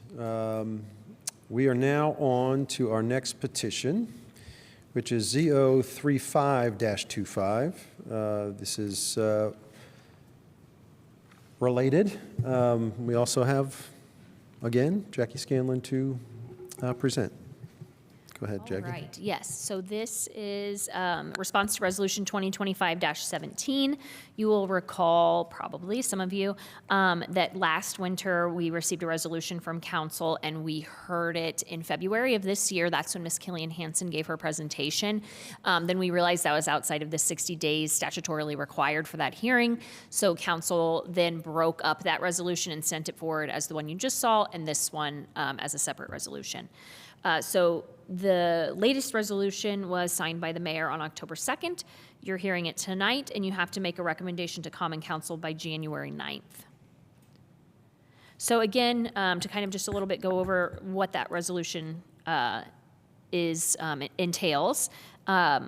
They passed a resolution to reinitiate, in part, the intent to pursue the objectives set forth in Resolution 2024-23 from last year, and to amend the minimum qualifying standards for affordability in plan unit developments. So this one has 3 sections that we need to address with specific mandates in the code.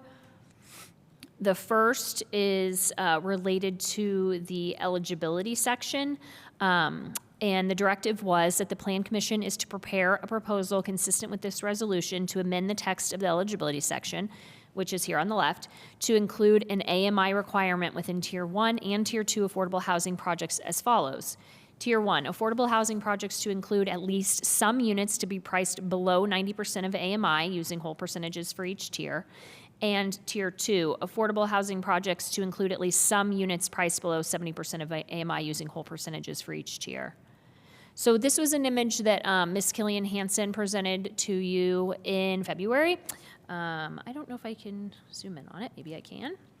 And as she has before, talking about the percentages in the existing zoning commitments, and that the code was written for 120%. Just for those people who don't know or weren't involved initially, the code was not written for affordable housing. It was written for workforce housing. The idea under the administration at that time was that there are a number of federal and other resources for what is defined as affordable housing, and so the UDO is supposed to be a gap for workforce housing, so that's why it was up to 120. The new administration, I would say, is getting away from that, and so this chart here indicates, you can see that 90 and 70 is the second circle there on the bottom, is much more in line with our actual wage distribution here. Because that is local data used there. So what we have proposed to the Plan Commission is that for Tier 1, you change 120 to 90, so requiring that all of the 15% in a Tier 1 project have to earn less than 90% of HUD AMI for the county, and that in Tier 2, that percentage is split between 90 and 70. You've heard a number of times other city staff saying they don't like the 7.5, and can we change it to 16 and 8? You can if you'd like. The UDO is very explicit that those numbers just get rounded up after you do the math. So once that number of units is established, you don't have to keep going back to that. So 7.5 times your number of units. If it's 12.1, you're doing 13 units. So we are not proposing to change that because it's very clear. But we can if people want that to be different. So that's the first section. The second, hold on, I'm going crazy here. Just a sec. Okay, the second directive is to adjust the minimum qualifying standards for affordability applicable to plan unit developments, requiring that such developments meet or exceed the Tier 1 affordability standard. So the qualifying standards here you can see listed. There are 7 with some having sub-standards there. Those are if you are requesting to rezone to a plan unit development. And number 3 is related to if you are doing residential dwelling units, a minimum of 15% of those dwelling units must be permanently income limited through a deed restriction, earning less than 120. So we have proposed to change that to say, where residential dwelling units are proposed, the total dwelling units proposed must include, at a minimum, the percentage of permanently income-limited units required in, and then we reference the Tier 1 section at the AMI percentages listed in that section. So that if in the future the council wants to change the Tier 1, then this will just automatically change and this won't have to come back as a separate amendment. So again, meeting the Tier 1 standard and then indicating that that is a minimum. So you can kind of see it a little bigger there. Probably still can't read it. Okay, so then under Section 4, propose any additional amendments necessary to align other sections of the UDO with the changes described in the previous sections. One thing, so when I was thinking about that, I thought, oh, I bet the percentage is in the definition of workforce housing, and it is. So 120% is there in the percentage. But then I realized, you know, when this was first written with the consultants in 2019, it was intended to be workforce housing, but in all of the sections, they started calling it affordable housing. So workforce housing doesn't actually appear in the code at all. It only appears here in the definition. So we are proposing to just strike it. That will probably be helpful as well for ongoing conversation about affordable versus workforce. And the code is just going to be talking about affordable housing. So we don't need this definition, I don't think. Ooh, just a sec. So the department is proposing to amend the percentages related to area median income and affordable housing units that are provided through the incentive section of the UDO to better align with our local workforce reality. Again, as you've seen tonight, while there are differing views on whether or not on-site units are more or less beneficial than receipt of a payment in lieu, the proposed changes in this response to resolution make any on-site units potentially more impactful than the current regulations by lowering those percentages. And additionally, these are the same percentage numbers from the hearing in February, or I should say hand staff mentioned these numbers at the hearing in February, 90/70, so we aligned with those, and you could see on the chart that I displayed from Ms. Killian Hansen's presentation that aligns well with our actual workforce. So we are recommending that you approve the waiver of second hearing and forward this petition as well to the Common Council with a positive recommendation. And I can answer any questions. Thank you. Are there questions from commissioners?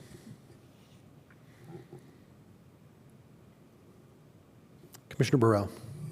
So if this is approved, does it go back to the existing or non-occupied units that, would it apply to them? No, it will only apply for petitions submitted after it would be signed by the mayor. Yeah, I'm just trying to figure out if it would solve a problem that we already have. It will not solve that problem, no. But it might prevent other problems. Correct. Okay, thank you. Mm-hmm.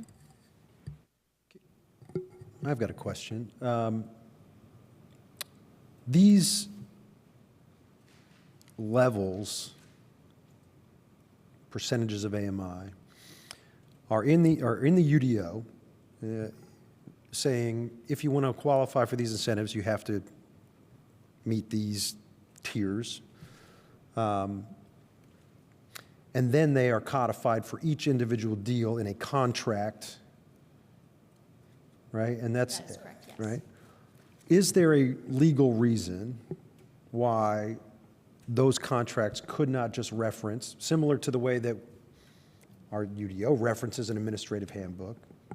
The contract could just say, you must offer X number of units according to the standards in the City of Bloomington administrative handbook. That's question 1A. Question 1B is there any reason that handbook has to be tied to AMI or tied to the way that, I assume we have these definitions because it's the way HUD has their federal definitions. Is there a reason our local handbook couldn't just say a unit must be less than $600 a month and must be rented to someone who makes less than $40,000 a year? And could we not then just update that table every year so that everybody is playing by the same rules, even if the specific numbers are changing as incomes change, as inflation happens? Is there any reason we couldn't do it that way? Is there any reason that we have every deal has a separate contract, and that contract is referencing AMI and these other standards? Is there not? It just seems that there's a more straightforward and more scalable way to do this. Okay, so I think yes, I think the contract could reference whatever we wanted. Some of the ones that have been unsuccessful were pre this being written. Sure. So they were just. We can't go back and. Yeah. So maybe there are ways we can incentivize those owners to agree to something new, but I know we can't just So force. going forward, I think what Hand will choose to do with the help of legal is to just directly reference the UDO. And yes, I do think we could make it whatever we want. This is not a mandatory process. It's an incentive. So I think we could make it whatever we want. I was not in the room when that was being written, but I know the parties that were involved, which was largely the hand director and the SD director, were trying to make it logical and something, that was in line with what made sense with the numbers that HUD was putting out, and tried to make it make sense in that way. But I do think that it could be anything. I'd like to hear Director Killian Hansen's thoughts on that, if you don't mind. I'm sorry. I believe that we use AMI because it's tied to household size.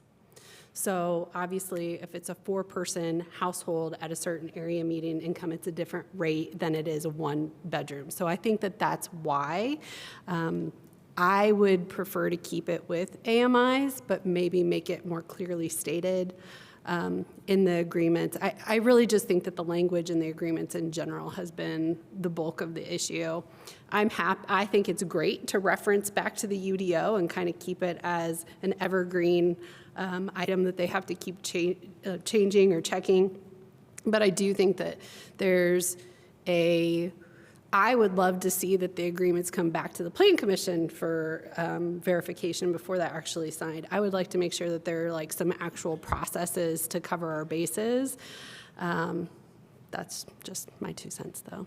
Thank you. I guess just to continue on that, could we not make that a condition of approval on future, when we approve a petition, site plan, for example, could we not make a condition of approval if we know that they're taking advantage of the incentives, condition of approval that the final agreement will come back and be approved by the commission? Yes, I believe you could do that. Okay. Thank you. All right. Any other questions from commissioners? Commissioner Strasburg.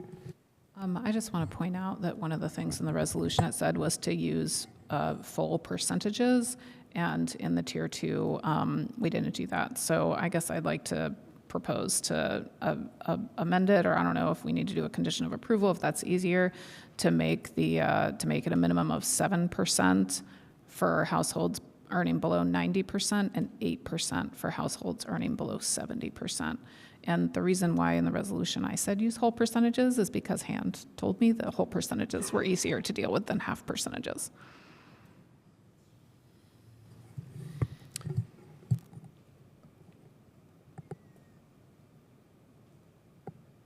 So I think that was a question for staff. Can we do that? And also a question for commissioners. Is that like good for y'all in terms of a condition of approval, if that's the best procedure that staff thinks? I think that we would want to have that as an amendment that we Yeah, that we since you call already a know the roll-on. text you want, I think you could I just think that's a propose it as an substantive amendment. change here. So if you'd like to introduce an amendment, feel free. Okay. I would like to move that we, let me go back, and that we amend petition ZO 3525 to state that Tier 2 eligibility requires a minimum of 7% of the total dwelling units are income restricted unless otherwise adjusted or forfeited by the city to households earning below 90% of the HUD AMI, and that a minimum of 8% of the total dwelling units are income restricted permanently unless otherwise adjusted or forfeited by the city to households earning below 70% of the HUD AMI. So just to clarify, you're referencing in Section 2 eligibility, 2B, Roman numeral 2. You want to change 7.5% to 7%. And in Roman numeral 3, change 7.5% to 8%. Correct. Correct. All right. Is there a second for that amendment? Okay. Any discussion amongst commissioners on that amendment? Any public comment on that amendment? If you'd like to make a comment, step up to the podium, state your name for the record, and state your comment. If you're joining us online, click the react button, click the raise hand option, or send a chat message to Ms. Scanlon, and we will let you know when it's your turn to speak. Nothing online. Last call for public comment on the amendment. All right, back to the commission. I think we're ready to call the roll. We didn't have any discussion before. I can't imagine we do now. All right, let's call the roll on the amendment, please. Strasburg, Yes. Whistler, Yes. Bishop, Yes. Burrell, Yes. Seaboard, Yes. Holmes, Yes. Kinsey, Yes. All right, the amendment is adopted. Any other questions from commissioners for staff on this petition? All right, we'll now go back to public comment on the petition itself. Is there any public comment?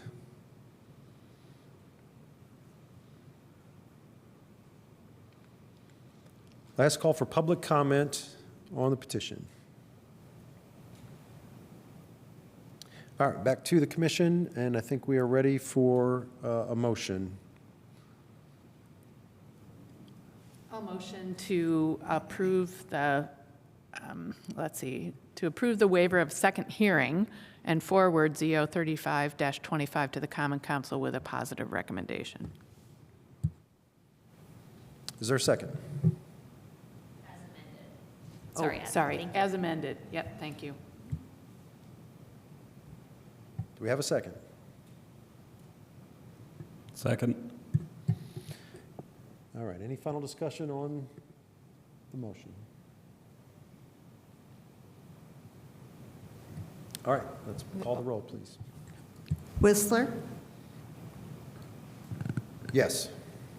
Bishop, Yes. Burrell, Yes.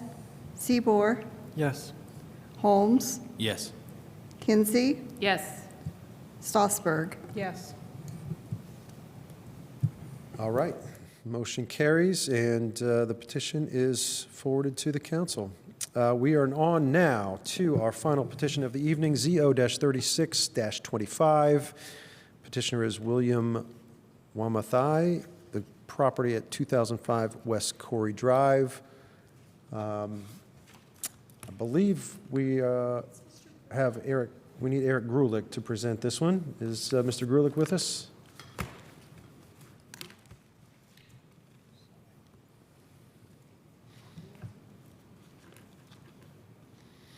He probably didn't expect us to get through that last one as quickly as we did. Most of the time, he would have been right.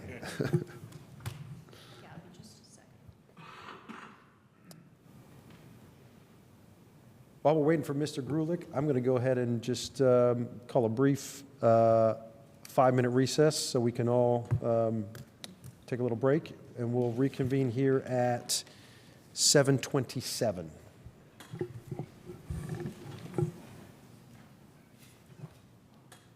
We are ready now for ZO-36-25, and we have Eric Grulich to present. Whenever you're ready, Eric, take it away. Next case is VO. Sorry, give me just a second. There we go. Next case is ZO-36-25, and this is coming forward to the Planning Commission tonight for something a little bit unique that you guys have not heard in a long time. And so this is a recommendation for zoning for a property that is coming forward for a voluntary annexation. So this is for a property at 2005 West Corey Drive. The petitioner is coming forward ultimately to the City Council to request a voluntary annexation. And so the Planning Commission's role in this is to make a recommendation to the City Council on what the zoning for this property should be if the council ultimately decides to annex this property. So the Planning Commission's role tonight, as I mentioned, is simply to make a recommendation for a property that is currently in the county on what that zoning should be.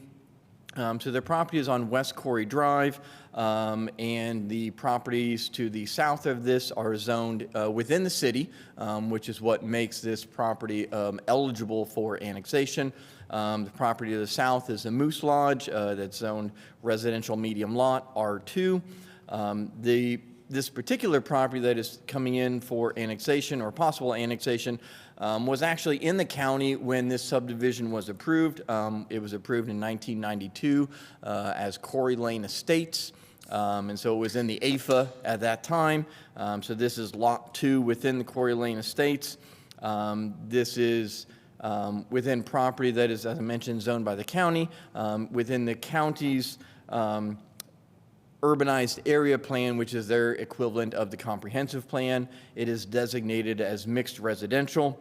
As I mentioned, the properties to the south of this, the Moose Lodge are zoned residential medium lot, R2. Just to the south of that, again, within the city is zoned mixed use medium scale. The county's urbanized plan has this designated as mixed residential, which is their one of their residential designations that is very comparable to the city's kind of urban residential zoning or comprehensive plan that deals with low density residential, encourages a mix of housing types, both single family and attached. And so the petitioner is coming forward, as I mentioned, for an annexation petition that'll go to the Common Council.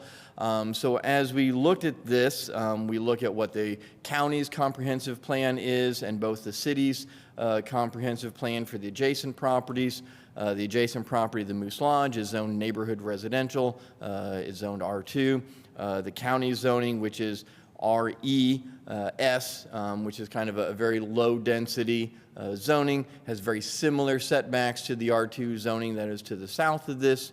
And so in this particular instance, it was a somewhat easy exercise to kind of go through of what the zoning on this particular property should be, which we stated in our staff would be R2. Similar lot size, somewhat similar setbacks, although the county doesn't have a zoning district that completely matches what ours is. The R2 certainly is something that is very comparable to that. So as I mentioned, this was certainly a very easy exercise for staff to go through in terms of matching up with the zoning should be. So we are recommending that the Plan Commission forward this to the Common Council with the recommendation that the R2, the residential medium lot zoning, be approved for this with a waiver of the required second hearing. And I'm happy to answer any questions. Thank you. Are there questions from commissioners?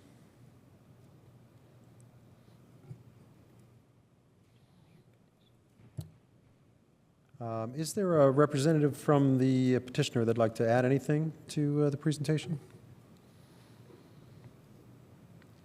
I don't know if the petitioner, they're not required to be here for this particular element. As I mentioned, this is just simply a recommendation from the Plan Commission to the council. And like I said, it's really just kind of a mathematical exercise almost of sorts from us because we're just making a recommendation on what the zoning should be based on the comprehensive plan, the county's comprehensive plan. So I don't know that the petitioner themselves are here tonight. I don't know if they're here in the crowd. No. Doesn't look like it. Okay. Commissioner Strasburg, go ahead.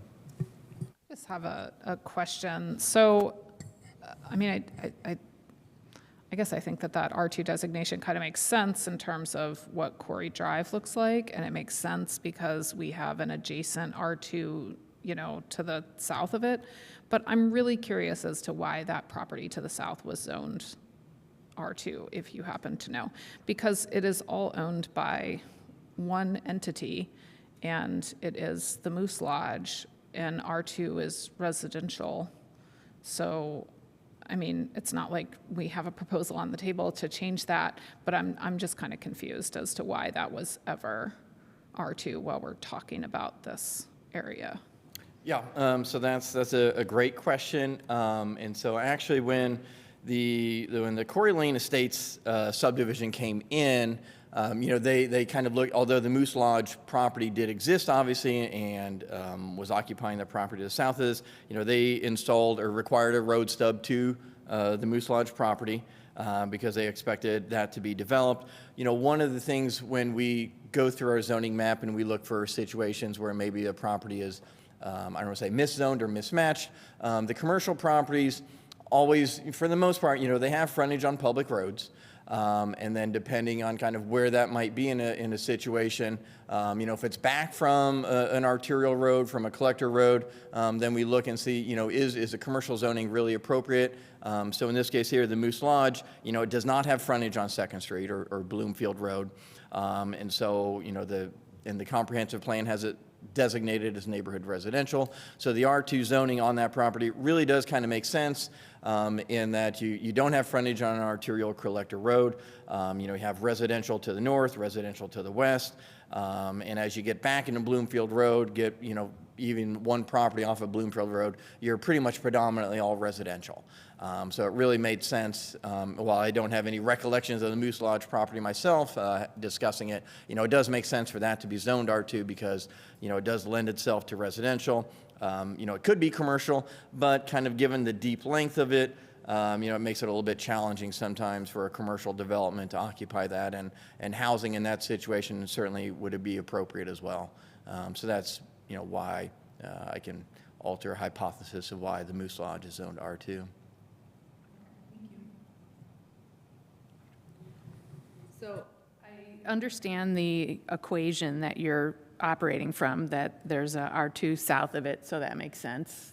But I wonder if there were other zones that would get us more density, or if there were any other interests of what this property could be developed as. Yes, absolutely. So, one of the factors and one of the kind of the components of the equation were, what are the properties within Corey Lane Estates? What is their lot size? What is their lot width? Those are very comparable to the R2. Also, I'll point out on this particular lot, and then within Corey Lane Estates, when this was coming forward for subdivision approval 92, there were several sinkholes that were located within or adjacent to this subdivision. This particular lot, Lot 2, did not at that time have an identified karst feature. There was a unique drainage feature that was located on this particular parcel. So there was a large drainage easement that was platted for this parcel. So the R3, while it could allow for more parcel or more properties to be developed in a theoretical world, this particular parcel has a few constraints on it, both for the drainage easement as well as tree preservation. So trying to get another lot in on this particular lot really was very challenging in terms of a realistic standpoint of balancing all the factors. There's a utility easement that runs through the northwest corner. You've got a drainage easement for this feature on the property that could be a karst feature. We're not sure. That'll be something that'll be evaluated with any kind of a development plan or building plan for the property. So the R3 zoning certainly was something we did consider. However, it did seem to be really kind of squeezing in more than what was probably appropriate on this property. And so that's why we went with the R2, because it's certainly an easier conversation as it matches and is analogous to what's immediately south and surrounding it. Thank you. Any other questions from commissioners?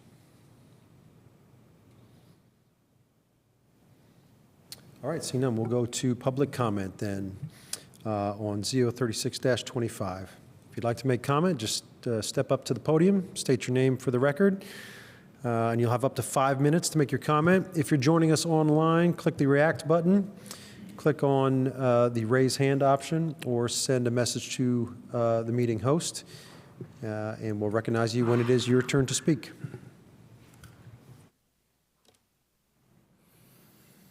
Good evening, Commissioners. My name is Paul Post. I'm a property owner on the street in question on Corey Drive, along with several of my neighbors that were here tonight. A couple things I wanted to point out to you that I think kind of have gotten glossed over here.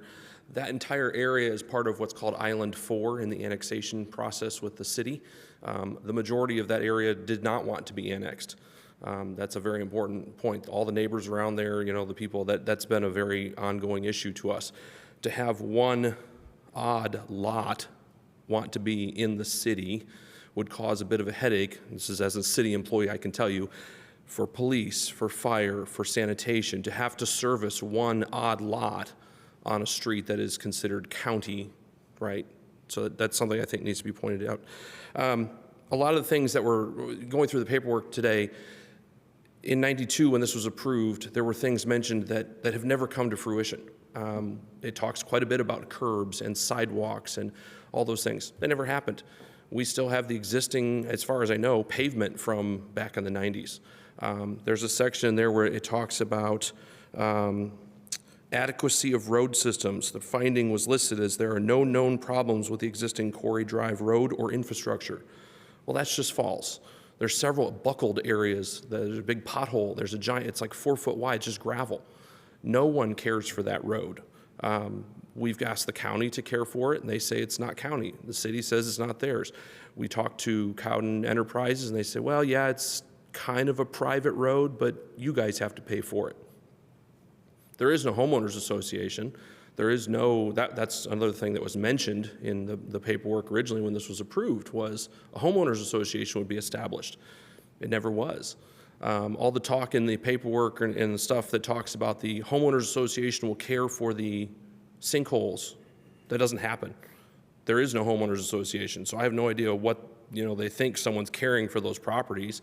They're just trees, they're just grass, right? There's no actual care that anyone that I'm aware of does anything with it. So there's a few things that we wanted to bring forth tonight.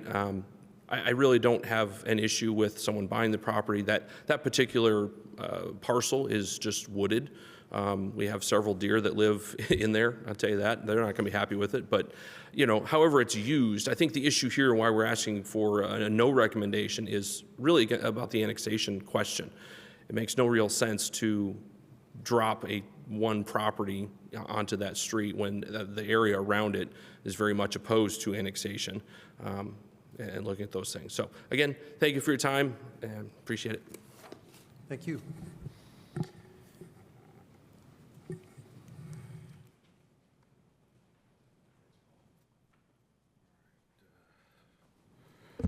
How you doing? Thank you, Council. Lieutenant Reyes, retired naval officer, and also resident of Quarry Drive.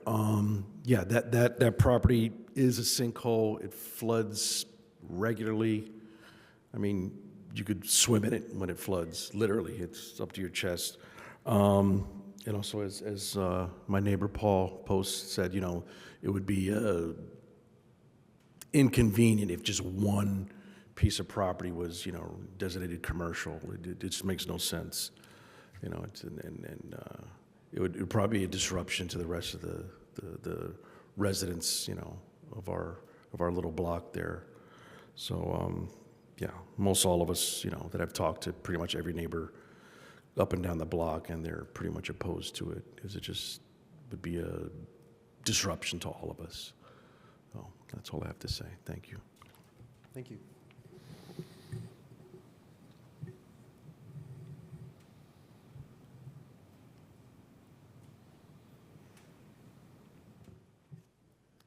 Hello, my name is Cammie Felling. I'm also a resident on Quarry Drive. Had several of my neighbors who were unable to attend this evening talk to me about wanting to let you know their concerns about the actual property itself, getting a visual. I'm not quite sure how, especially if there is a sinkhole or a karst on that property, how they would accommodate building. What we have been told they want to do is put a duplex on that property. And especially if there's a duplex placed on that property, I know there's guidelines as far as easements from roadways and that sort of thing. I'm not sure.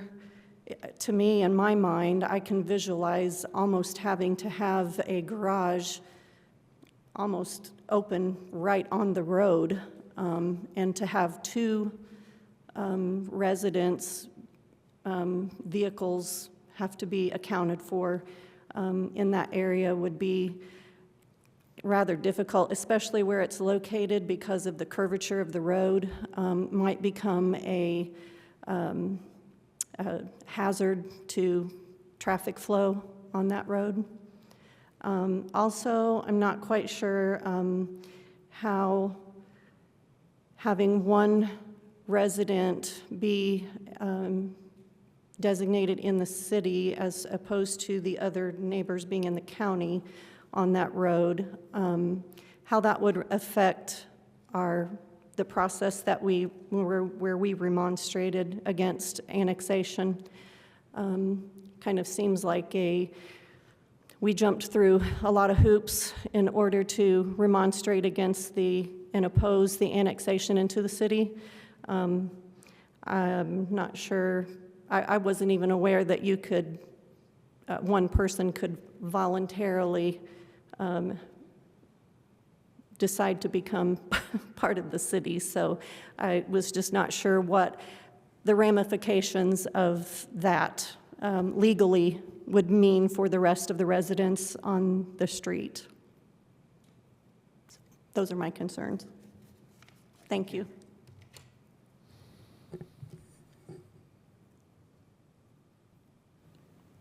Is there any other public comment?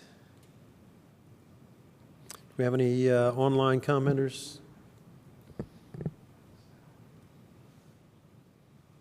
If there is anybody online that would like to speak to this petition, please use the raise hand function, or you can send a message via chat and we can recognize you. Go ahead. State your name for the record, please. One last thing, my name is Rosa Mantia. I'm also a resident on Cody Drive. Could you pull the mic down just a little bit? Yeah. Can you hear me? So there was something that wasn't added, but it's kind of obvious also. And so if they decide to build a property on 2005, so raise the, fill the sinkhole, there would be more chances that the property opposite, the 2005, which is not ours, will get flooded even more, because every time we have a lot of rain, those two properties, those two lots, get flooded. So if they fill one side, there are chances that the opposite property will get even more flooded than usual. This is what I wanted to add. So it will be even more inconvenient for one of the residents on top of what was said before. And thank you.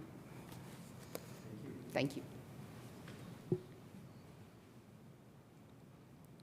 Is there any additional public comment?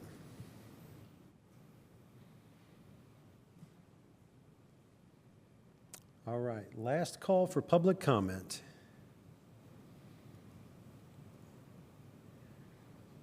All right, we are back to the commission then for any additional discussion or a motion. Commissioner Strasburg, go ahead. I just want to follow up on some of the things the public commenters mentioned. First of all, one of them mentioned how disruptive it would be if it was designated commercial, and R2 is not a commercial designation. So since it seems like there's lots of county folks in the room right now, can you explain what R2 designation actually means for the city? Yep. So R2 is a single-family residential zoning district that does allow for a somewhat limited amount of uses. Most single-family dwelling detached, single-family dwelling attached, duplexes. Those are the main permitted uses, not any commercial uses. There are some conditional uses, but those are not certainly an extenuous list at all. Churches and places of worship, but it's a very low-intensity residential zoning district. Thank you. Can I ask another one? So in terms of what we are actually supposed to do here tonight, does our decision tonight have any effect particularly on whether the council actually approves the annexation of this property into the city? No, so that is a completely separate discussion. So the council will weigh, a wide range of factors. So the Planning Commission's role tonight is simply to make a recommendation of, if they choose to annex it, what the zoning should be for this property. So the Planning Commission is not making a recommendation on whether or not it should be annexed. They're not granting any waivers, not approving a development plan or a building plan. Simply, like I said, a mathematical equation of what should this be zoned if the council chooses to annex it. Thank you. I have one more. I think. So there were several commenters that talked about the flooding and the karst features and those kinds of conditions. So in terms of the process, let's do a lot of like what ifs here, right? So what if we designate it R2? What if the Common Council approves it for annexation? What if somebody comes to the planning department with building plans and says, I want to put this thing here? What is your process to ensure that the property across the street doesn't have additional flooding, that there's, accommodation on the property itself for environmental considerations related to that? Can you talk about that kind of stuff for a minute? Yeah, absolutely. Development of a single-family lot, whether is for a single-family house or any of the other permitted uses, would just be a building permit. So the petitioner in this case has expressed an interest in developing this with a duplex. Duplexes are a conditional use in the R2 district, so it would have to go to the Board of Zoning Appeals for a conditional use for a duplex. We do have setback requirements. There are tree preservation requirements as well that I've outlined to the petitioner, as well as we've brought up the issue of whether or not there is a karst feature on the property as well that will have to be evaluated. So there are several things on this property that are coming into play that would restrict the overall development, as well as CBU could look at any drainage plans for this to make sure that nothing is being negatively impacted downstream or adjacent-wise.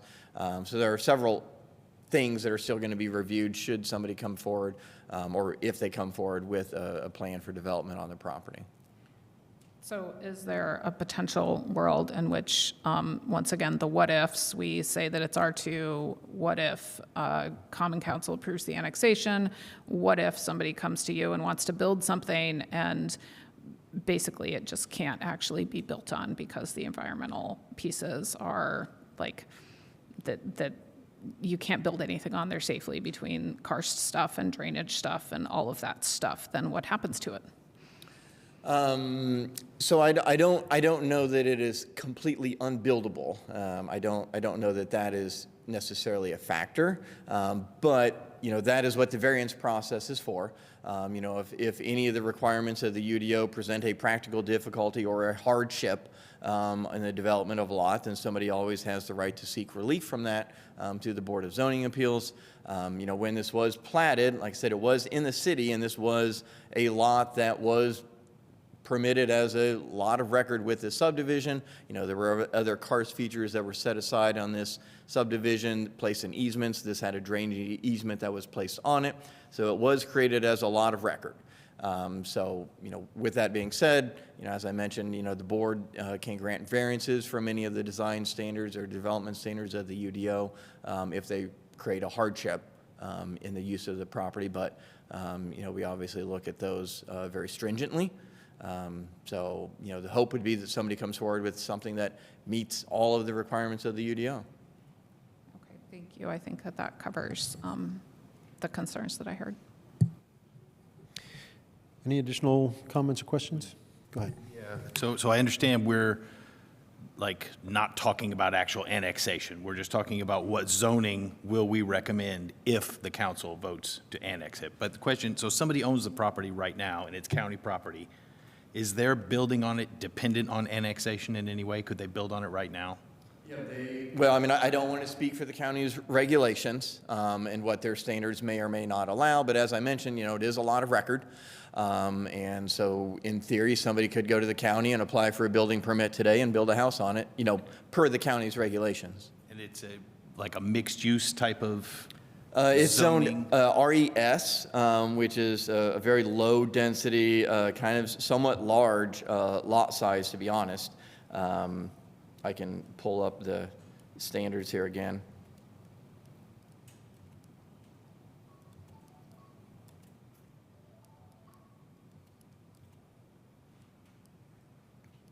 What I was trying to get at, are we up zoning or down zoning it? Are we trying to, I realize you guys are trying to match it. The R2 zoning district has a smaller lot size.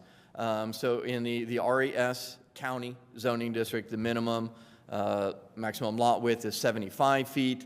Minimum lot size is actually an acre.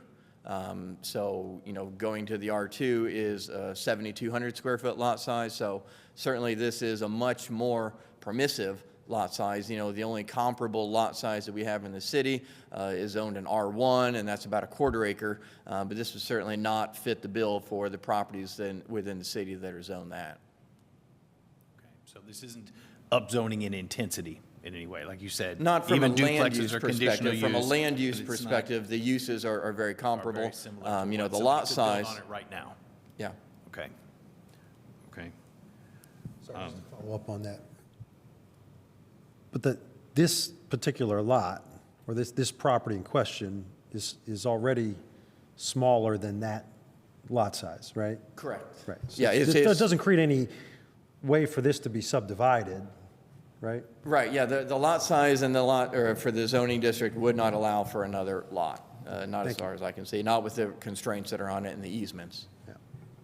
Thank you. Sorry, were you done, or do you have more questions? I mean, do we know, I guess, last question, and this is kind of a little bit maybe off topic. Do we know why this person wants to be annexed into the city? Like, what's kind of, why is Well, that happening? as I mentioned, you know, they have expressed a desire to build a duplex. So a duplex is a conditional use within the city if this lot were within the city. But do we know what it would be if he were not to annex? I if it was- did not pursue that conversation with the county of, you know, could he build a duplex in the county? I just didn't get that deep. It wasn't really germane to what I was looking for a recommendation to you guys. Yeah, so I don't know. Okay, thank you.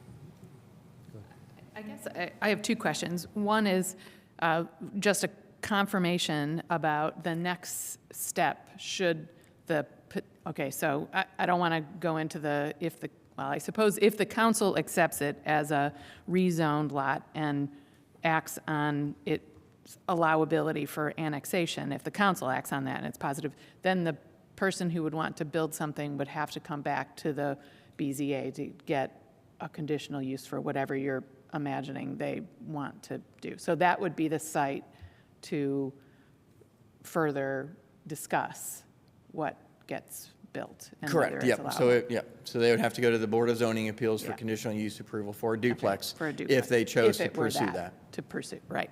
Okay, so that's one thing. So there is another option for further discussion of what actually gets done there that might be different than what would be allowed now. The other thing I want to just confirm is there, I mean, to me, it's a very unusual thing, and how strange to imagine that we're in this situation. But I wonder, Eric, if there's a table that easily translates the county to the city zoning, if such a thing exists, and if we're going to, I mean, I can't imagine we would see more of this, but I don't know. So interestingly enough, there are some other properties scattered around that have entered some conversations with legal about voluntary annexing. We do not have a table of county zoning versus city zoning and what are comparables. You know, we might be going through some more exercises similar to this over the next year or two. You know, if some of these other properties look to come forward as well. So, you know, it's certainly something we can try to put forward. You know, like I said, in this particular case, it was a pretty easy match of, you know, what should be here based on the size of the lots and what's around here. Certainly it might be a little bit more complex, you know, with different properties. Yeah, I guess I certainly don't want to generate work for anyone, but that might be an interesting exercise, is to create that translatable table between county zoning and city zoning, just to, you know, it might be educational for other people who might be interested in that as well. So, okay, thank you. Thank you. Commissioner Sussburn. How does the lot size of this compare to the general R2 lot sizes? So this lot size, it's about 126 by 100, so it's about 10,000 square feet-ish. And so in the R2, the minimum lot size is 7,200 square feet. So it's pretty close then. But like I said, keep in mind, you know, not good, but, you know, the east 40 feet of this lot is encumbered with a drainage easement, so that's why this lot was bigger than some of the other lots that are in this subdivision. You know, the other ones that are in here are about 70 by 100, so they're about 8,000 square foot range. So this lot was bigger. They made it bigger to accommodate this drainage easement that was being platted on the east side and still allowing for buildable area. So like I said, it was platted with the intention that it would be buildable, but it has not been. But in terms of the lot size, it blends in pretty well with the R2. Yes, yeah. Certainly not, the quarter acre that was, would be found in the R1 district. I'm sorry, Eric, in the packet, it says this is 128 feet by 47 feet. Is that correct? It's a little bit misshaped. So the east is about 46 feet long. The west is about 90-ish feet.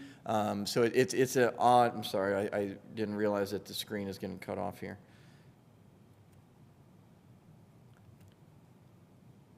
So it's a somewhat odd-shaped lot. Okay. Because I did that quick math, and it's about 6,000 square feet if you just take 128 by 47, but it is actually bigger than that because it's not square. Okay. Yeah. Thanks. But it's still less than twice the minimum lot size, so it still would not be able to be subdivided. Got it. All right, any other additional questions or comments or a motion? Oh. I have a comment if we're down to comments, but. Oh, hold on, just let me go to Commissioner Bishop first.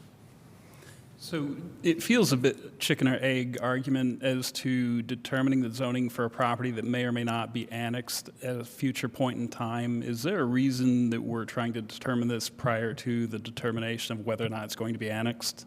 Because the council would hear both ordinances at the same time, and so there would have to be an effective date for when this gets annexed, and then the zoning that would apply to it. So certainly it could happen afterwards, but going forward at the same time allows for both things to be heard and approved at the same time and be synchronized. Given the vociferous outpouring of people on annexation, is it worth doing this exercise prior to the annexation discussion itself? Well, so like I said, this particular exercise seemed pretty straightforward. Whether or not it should be annexed is a completely different question for the Common Council to decide. The zoning for it in this particular case was pretty straightforward. So, it didn't really necessarily matter if it came forward after it or before, but, it needed to have this particular element.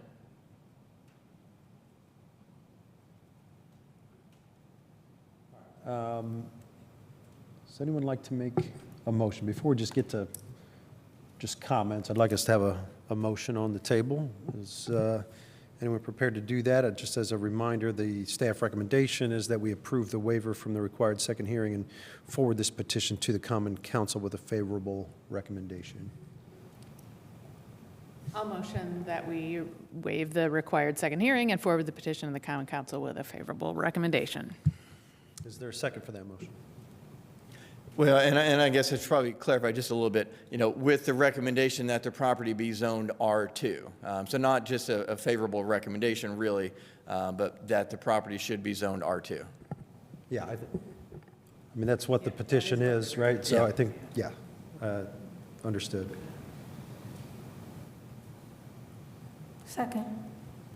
All right, we've got a motion and a second. Any final comments? Commissioner Stossberg. Yeah, I'll just say that I appreciate that folks came out and were interested in this, and in some ways, this is sort of like administrative burden of the Planning Commission right now to make this recommendation to the Common Council, because it's the whole voluntary annexation thing is kind of supposed to come to us in a package that then we're supposed to be able to use the recommendations to make that declaration. And in terms of that area, I just find it really interesting. That area is actually one of the spaces that the county downzoned earlier this year. And so the current owner of that property actually bought it in 2024, which you can find out through public record. And at that time, it was zoned HD. in the county, which allowed for multifamily apartments and other uses, and it got downzoned this year to the RES zone, making it much more limited. So there's, somebody was asking earlier about motivation of the current owner, and it could be that when they bought it, it was zoned for one thing, and now it is zoned for something different. That change was very recently made by the county at the county level. So I just found that interesting. Thank you. Thank you. Any other comments? Yeah, I'll just say thank you to everyone who came out, and just encourage you to follow this, because when it gets to Common Council, that's when the real decision is going to be made, and I'm sure they would welcome your input there as well. I think we're ready to call the roll. Bishop, Yes. Burrell, Yes. Seaboard, Yes. Holmes, Yes. Kinsey, Yes. Strasburg, Yes. Whistler. Yes. All right, motion carries, and that is our final petition for the evening. Any announcements before we adjourn? Thank you all for your patience tonight and your participation. We are adjourned.